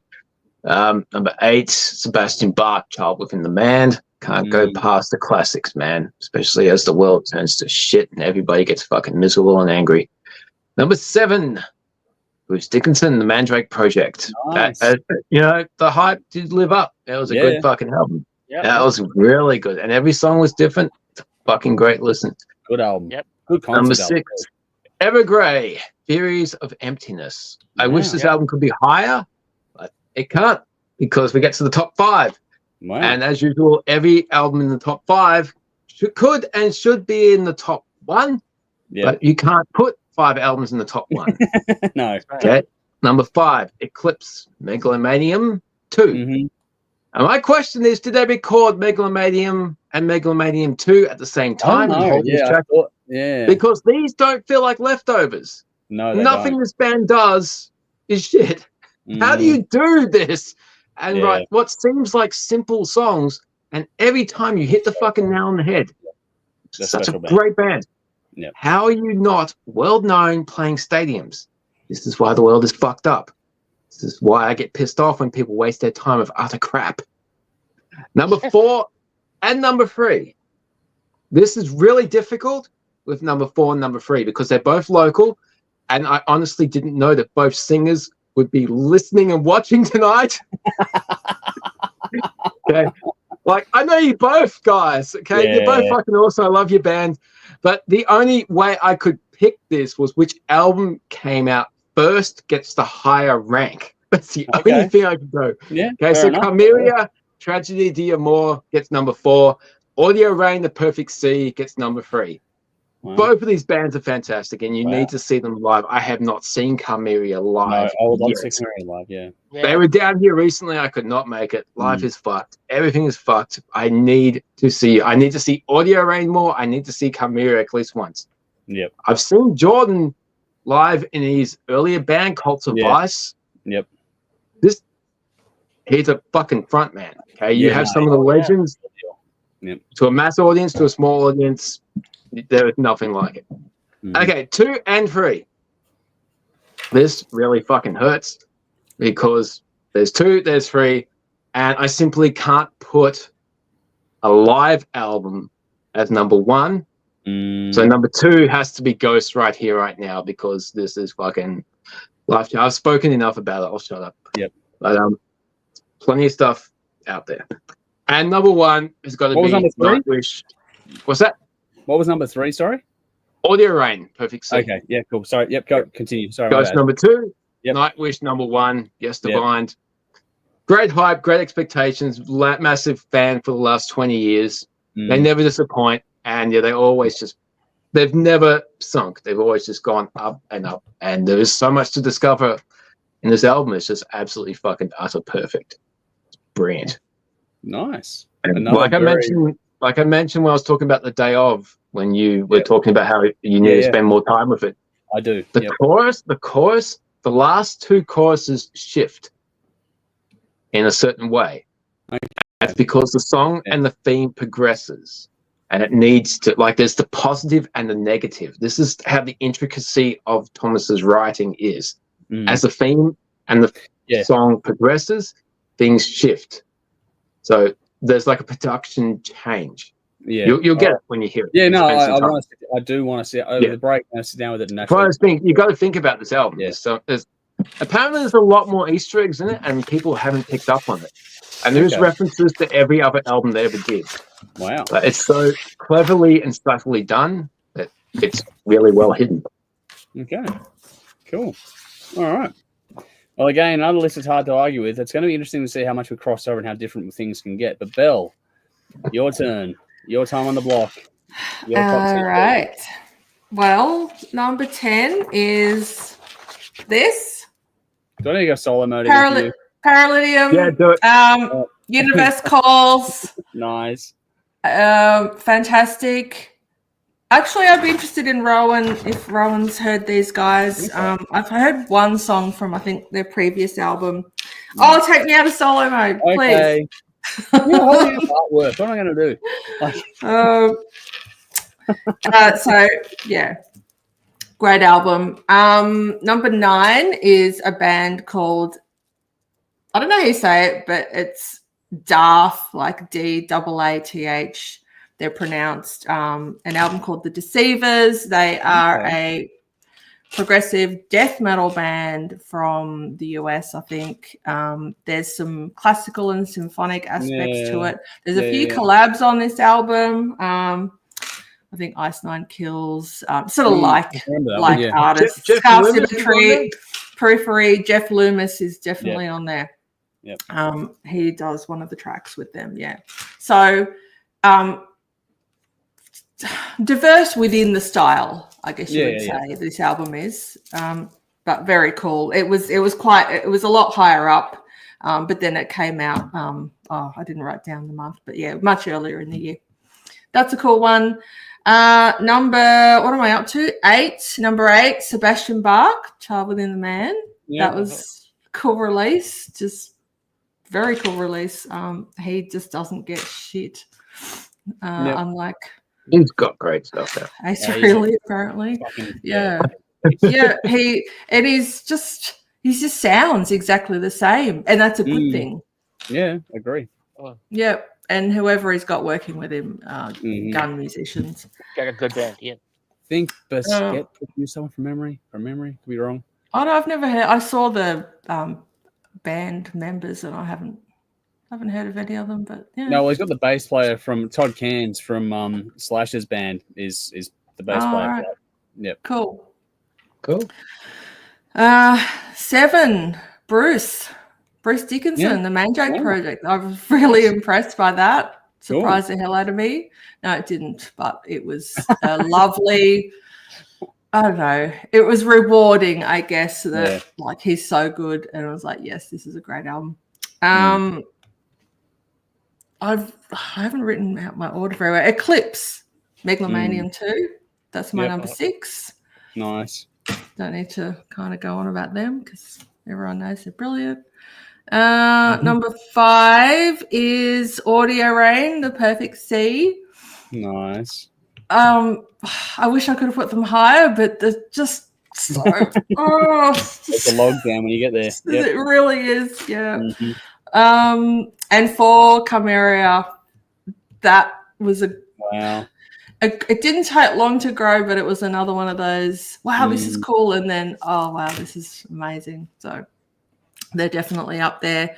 Number 3, Evergrey, Theories of Emptiness. Wow. Is that what it's called? That's what I've written down. It sounds wrong. Theories of Emptiness. That's the album. That's right. Yep. That's correct. Brilliant album. Love it. Start to finish.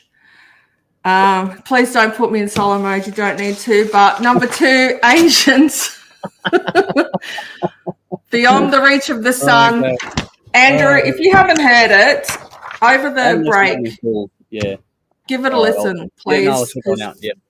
I'd be interested to know what you think. Cool. I think you really like it. Yep. Yeah. And number 1, obviously, is Nightwish, Yesterwind. Because it's fucking a masterpiece. Wow. Yeah. Oh. That's I need to listen to it more. It is really. I'm the same thing. Yeah. They were my number one. They were my number 1 artists actually. On the Spotify Wrapped. Wow. Yeah. Okay. I haven't even got my Spotify Wrapped results yet. I haven't done shit. I haven't done it. I had like 12,000. That's just such a great fucking album. You can't fault it. Every note is there for a reason. Mm. That actually almost runs through. Nightwish were 1, Ancients were 2. No, In Flames were 3. But anyway, I won't go through my rap list. So yeah, that's my 10. Nice. All right. And then there was one. So my turn to go last on this particular round. And it's always a hard one to do. But yeah, it's funny how, like I was saying, some of these lists will cross over quite a bit. And I've got at least one complete outlier in mind, which I'm glad I've got. But we'll see how things go. All right. Number 10.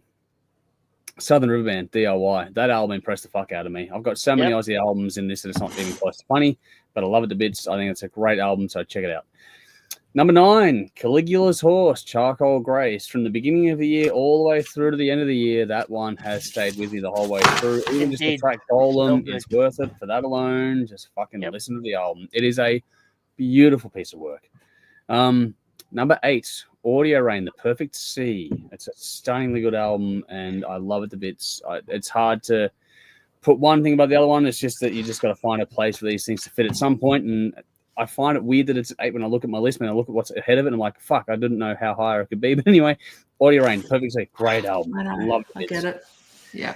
Number 7, The Omnific, The Law of Augmenting Returns. I can't get enough of that band. I think they're fucking fantastic. Everything they do, they touch and it turns to gold. So they're brilliant to me, and it's just unique, and that's special. Number 6, Cicada Stone, Future Echoes. I love that album. I think it's the best thing they've ever done. Hands down. They have been a great band for a number of years, but this album, the 3rd studio album, is fucking perfect. Number 5, Sebastian Bach, Child Within the Man. Could not put this anywhere else but in your top 10 somewhere. It has to be there as far as I'm concerned. What a monster return from the great man. Even in terms of his career, this is a fucking album that's up there. Like, I think that for me, this is the best thing he's done since he was in Skid Row. That's that good. Yeah, absolutely. I agree. It's a monster. It's a fucking wall-to-wall banger album. Check it out. Number 4, this album got a perfect 10 from me this year. The Warning, Keep Me Fed. I love that album. Good band. I love that album. I think it's absolutely phenomenal. If you haven't checked it out, unfuck that. It is a fucking record to enjoy. The future is great with bands like Ghost being a bit older our age, sort of holding the fort, and then young bands like The Warning coming through. Fuck, we're in for a good couple of decades. They really need to get more exposure. They should be playing fucking stadiums. I agree. And all we can do is our best, Dave, so we're just going to keep pushing on. And keep pushing. Annoy the shit out of people and say, you got to listen to this band. That's it. And like, get the fuck away from me. I'm watching TikTok. Yeah, no, fuck TikTok, fuck Netflix. Just go and listen to good albums. We've got plenty of them here. All right, my top 3. Number 3, Judas Priest, Invincible Shield. I love that album. I think it's a beast. I think it's so good. To me, I know that Dave doesn't agree, but I find it so hard to slip between this and the last one that it's like Firepower fucking smokes this album easily. I think this might just edge it, man. For me personally, I think so do I. I think so too. Yeah. It's a deeper Firepower listen. is much better. Oh, I mean, it's a great album, but I think I love Firepower. Firepower was such a great surprise because you wasn't expecting Judas Priest to deliver an album of that quality. This one is just like trying to recreate the past. No, I didn't think so. What it's doing, Firepower, you're right. It was such a great album coming out of nowhere. And then they followed it up with another fucking amazing album. It's a good album, but it's not a surprise. It's not as like, wow, this is fucking cool. No, but it's a deeper one. It takes you a second, but once you, it's like it's a Nightwish thing. If you sit with it, it fucking for me, it gravitated higher the more I spent time with it. I prefer it. Yep. Speaking of things that gravitate higher, Carmeria, Tragedy d'Amour, number two. Oh. Wow. And that means it's a beast. Like if in any other year, this would be number one. It would honestly be number one. I think on my list, actually, maybe Ghost would beat it, but out of all the other years I've done so far, I find it hard to believe this one wouldn't take number one if it wasn't for this year. But Carmeria, Tragedy d'Amour, it speaks to itself that four of us all picked individual different songs to be in our favorite songs. Yeah, how fucking cool is that? That's a cool moment, and we'd never had that before. No disrespect to anyone else, but that's for us here doing the show. That's something. Oh wow, that's a cool thing for us, and it shows you the strength of this album. Each individual song is wonderful for me. But that means number one, no prizes for guessing it. Evergrey, Theories of Emptiness. It has to be. Yep. I love that album. That band. Ever since I found them doing the Hard Rock Show, have been one of my favorites, and this one is just another album where they just keep raising the bar. And Tom England is a fantastic vocalist. The whole band around him are an amazing ensemble of musicians, and they just keep writing fantastic fucking songs, and I cannot get enough. And so for me, it's just one of those years where, okay, cool, I'm still happy at the end because, you could swap and change things overall, but for me, once this one came out, it was the benchmark, and it didn't quite get clipped at the end at any point. So Evergrey, Theories of Emptiness, my number one album for 2024. Final audience comments here before we get up and wrap things up. What do we got here? Michael says, just joking, Dave, we love your insights and your jokes. I don't know about the drunk thing there. I missed something beforehand, I think. No, it's because I know I should just shut the fuck up and fuck No. off. It's about being drunk because of Black Country Communion. That's where that sort of ties in. Yeah, I know. I'm my own worst critic, but I know I should shut the fuck up. No, don't worry, man. Rowan says, I haven't heard Paralydium. We'll check out the new album. There we go. They're good. Cool. They're good album. Hard music, I'll say Ancients are like Canada's version of Opeth. Incredible band, so underrated. Yes. Okay. Opeth cross with Alice in Chains in a weird way. Oh, okay. Just, yes, sort of. Yeah, I get a bit of a vibe. They're their own entity. Now I know why you want to get my thoughts. But I get the Opeth thing. Yeah. All right. Good Opeth. Kat says, take care over the break, guys. Totally love being part of the live streams and Patreon voting. Thanks for welcoming me into the THRS family. More than welcome, seriously. Aww. See you all in 25 and keep getting better, Jeff. Raw. Wow. There's the raw for Jeff. Thank you. Likewise, Kat, have a great slide into the new year. We'll get there. We've got a couple of things to go yet, but we're nearly done, folks. And Jordan says here, blown away by all the support you've given Tragedy d'Amour this year. Big love to you all. See you in 25. Absolutely. Absolutely, man. Everyone and more in 2025. Now we have one final segment here to get through, which is the final win and bin for the year. Let's go to you, Dave. What have you got? What's your win and bin? What's your final one for the year? I've only got a bin. Yep. And you know when you got a bottle of whiskey and you got like that last little bit and you empty it into a glass and you look at the bottom and you're like, fuck, I have absolutely nothing left. Then you look at the glass, you're like, got this little bit and I got to make the most of what I have. That feeling can get in the fucking bin and fuck right on. Yeah. I get it. All right. Bill, you get to follow it up. I don't know how, but you get to follow it up. He's just mic dropped and walked out. Anyway.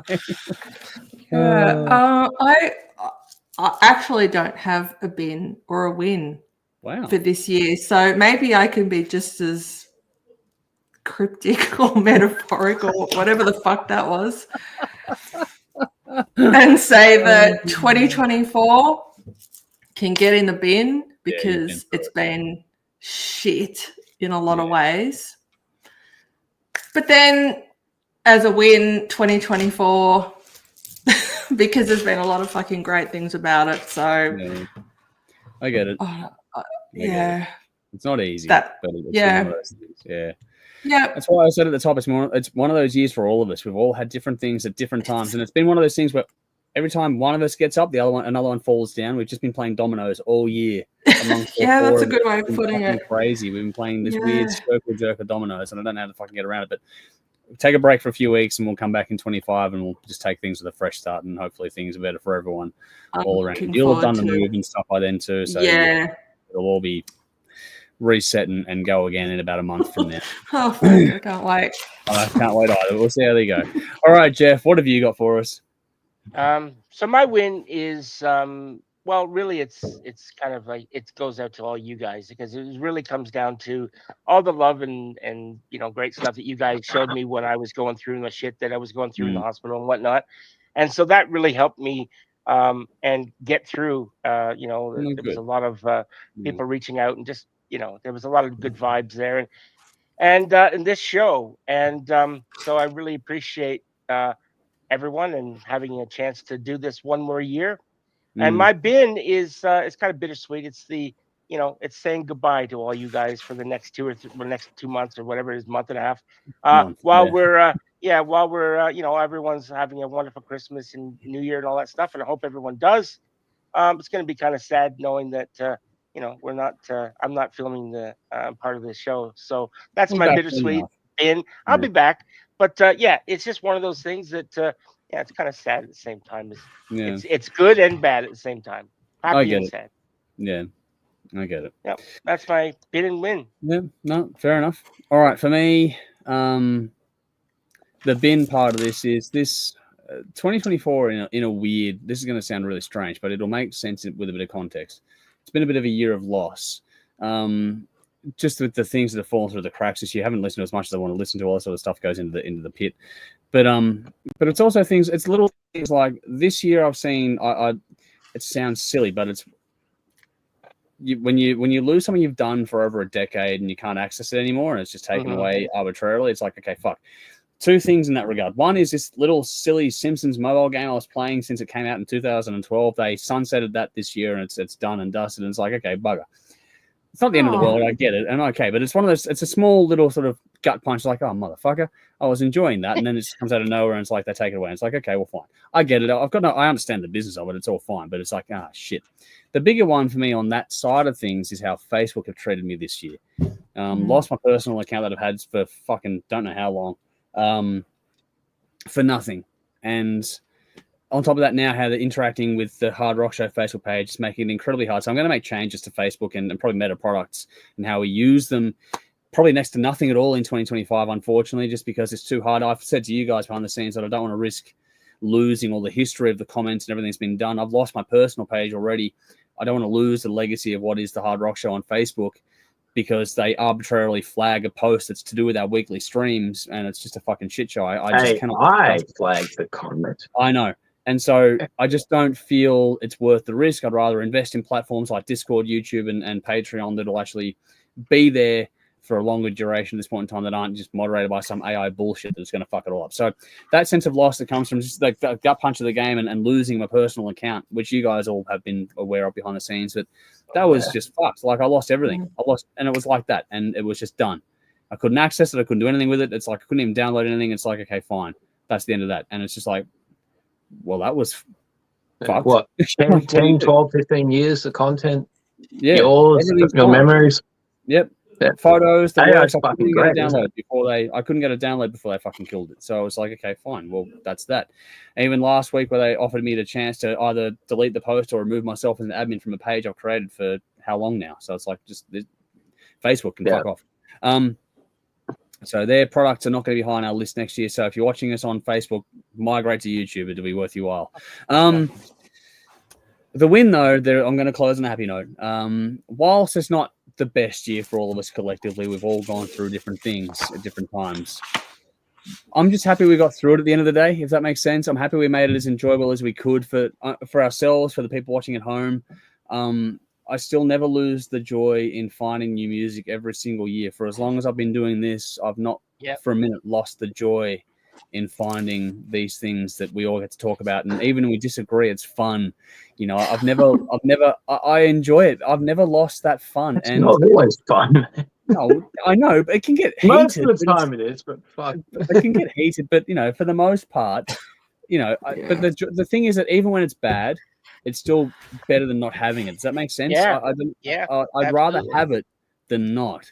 And so whenever we disagree or have things go wrong or blow up or whatever else, and it's never a perfect thing. It's like any other family. We always have different things going on. But the fact we got through it and we're able to close the year out, get through it and move into the new year and hopefully be able to take a break and reset a little bit and hopefully come back with a bit of renewed vigor in 25. But we'll see what happens. It's up to everyone to do what they do. But at the same time, I love this. I love you guys. I love everyone involved watching at home and everyone in Patreon and just the whole thing. I will never, ever get tired of it. I don't know how. I don't know why. Everyone thinks I'm nuts. I know it, but I just cannot get tired of it for whatever reason. And I will keep coming back for more punishment because I just love it too much. It's like, it is what it is. I don't know what it is, but, you know, life wouldn't be the same for me or for the people I care about the most. When it comes just to having this shit and doing this shit with you guys and everyone else that's, you know, before and after and all this stuff. There's something about it. There's this whole thing about, for me, the sense of 2025 being a bit of renewal because for those that know me well, you know, there's a new addition to the family coming in 2025. First grandchild is on the way. So we are stoked for that. And so there's a whole feeling of, you know, like renewal, new things coming through. So I kind of look forward to 2025 and looking at how we can make it more fun again and just sort of make it, you know, focus on the joy and not the other stuff. And that's what I'm looking forward to really pursuing in 2025. And that's my win, is having the platform, the opportunity, the ability to do that with people I love. And you can't get better than that as far as I'm concerned. So thank you to you guys being a part of this family with me. And I'm looking forward to another year ahead. And that applies to everyone in the comments and at home and Patreon and everything else watching as well. We're all a part of this thing together. I look forward to building a bigger, better, brighter community next year. We've started well this year on a lot of fronts. Looking forward to making that grow in 2025. So that's my win to close things out. Awesome win. All right, final comments. Then we'll do a get out of here. Hard Music Oz has said, have any of you heard Crypt Sermon or Into Armor? Crypt Sermon, yes. Produced 2 of the year's greatest albums, respectively, The Stygian Rose and New Heaven. Okay, I have to check those out. Rowan says, win. Your favorite bands are playing in Melbourne. Bin. But you find out too late. Ouch. That hurts. Hard Music Guys says, Andrew Bell, Jeff, Dave, thank you so much for the hard work you put in this year. Love you guys, and Gal, learned so much watching you go. Hey, likewise. We learned from you guys as well. Thank you. Nicole says, enjoy the holidays, guys. We will likewise. You as well. Yes, you too. Vinny says, my bin is 2024 has been a can't of a year. Also, 3 hours of Oppenheimer. I literally aged watching it. I haven't seen it either. I liked it. Movies I haven't time for. Hard Music Guy says, happy to see 2024 go. Forced to sell house, move house, and both my cats died within 3 months of my move. Fuck. Still heartbroken. Watching a stream for life's distraction. I'm truly grateful for whatever it's worth. Commiseration and condolences. And it sounds silly. We hate hearing things like that, but at the same time, I'm grateful that we can. I'm glad we can do something. Yeah, something for you. Sorry, man. And genuinely appreciate you sharing things and that's what I'm talking about. It says, you know, community, like this whole thing where we can share these things with each other is, I think it's more important as time goes on, not less important. So I'm grateful for you sharing it with us, and hopefully, you know, for what little it's worth, our stupidity can get you through some of it. That's part of the reason why we do it, and hopefully it's worth something. And this is a good point here, actually, to follow up. Nicole says, music keeps me sane. Same for me. Without it, I'd be fucking postal, I reckon. Yeah. Oh, yeah. Michael, good to see you, man. He's gone, without you, Andrew, I wouldn't have enjoyed listening to new music. But that's the point, isn't it? That's what we're all here for. We love the classics. It's not just me, it's everyone as well. But we love the classics, but we got to keep exploring. And I think that constant journey is what keeps us all sort of invigorated, if that makes sense. Vinny says a huge thank you for helping me shape my daily listening. Prior to THRS, I was stuck listening to what's considered mainstream. Now I'm more plugged into the fledgling artists. We're back winding you up next year, fuckers. Looking forward to it, man. Can't wait to have you back. Fucking stirring the pot. I'm looking forward to it. Absolutely. Edge Crush says thank you all. You've all been great all year. Look forward to my Thursday nights. You have introduced me to so much music that I know I would not have listened to. Thanks. And that's the whole point right there. Yep. Michael says, Connor missing, but 5 of you on panel, rock our world every week, almost. We'd be fucked without THRS. Thank you for the kind words, all. We really do appreciate it. It means the world to us. It means more than you could ever possibly know. I know that we're not perfect, all those things, and all. We all know that ourselves, but just having this bit of fun, having this little community, no matter how big or small it is, it's so special to us, and I'm glad that it's special to you out there as well. And that's kind of the vibe I want to keep moving on with. Hard Music says, thank you, truly. You're most welcome. And again, condolences, commiserations, and hopefully 2025 can look better for you as well. And we look forward to journeying into the new year together very, very soon. And between now and then, make sure you look after yourselves. Have a great Christmas, a great new year. All of you out there watching, whether you're watching live now, watching later on, thank you for your time. Whether you're tuned in for a minute or an hour or for everything, we appreciate because time is the most precious resource. You can't get that back. So we appreciate every second you spend with us. And hopefully you have a great festive period with those that are nearest and dearest to you, and you have a great start to 2025. We're back soon enough. Don't worry. It'll go by in a blur. We'll be back before you know it. But again, like I said at the top, thank you to you guys on the panel with me here every week. Without you guys, it'd be fucking boring if it was just me. So I'm grateful for you guys to be here with me. And I do genuinely appreciate everything you and your families have done to help us to get through this and have fun with this. And I hope that this gives you as much joy as it does me. But I appreciate all of your work, your effort, and the time this takes. I know what it does. So thank you very much to all of you. I think that's about it. Thank you to everyone. Jolie says, you're all my rock stars. Yeah, we try. Don't know about that, but we just we're a conduit. We're not stars. We're just the conduit. We help you find the things that are out there because they come to us. Alrighty, that'll do it, I think. Thank you all so much. We've got final comments here. Rowan says, have a great Christmas, everyone. And Connor over there in England. And likewise, Connor, we agree. Bash says, thank you to THRS crew. Enjoy your break. We will very much. And we're back. There'll be some stuff going on. We're not going to go completely dark, but we just tend to take a break here to recharge the batteries and come back renewed in 2025.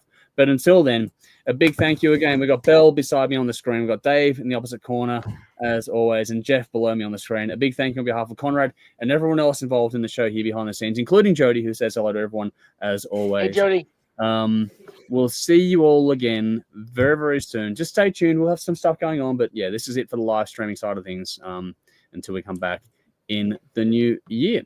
But that will do it for now. We'll see you all very, very soon. Until next time, which will be in 2025.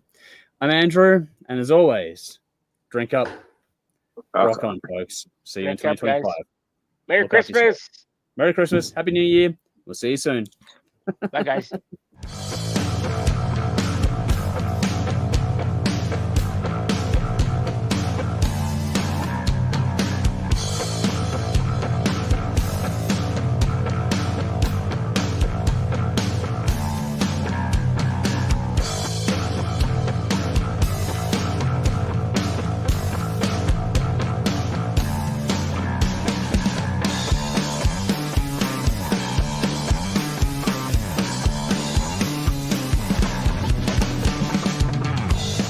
Be.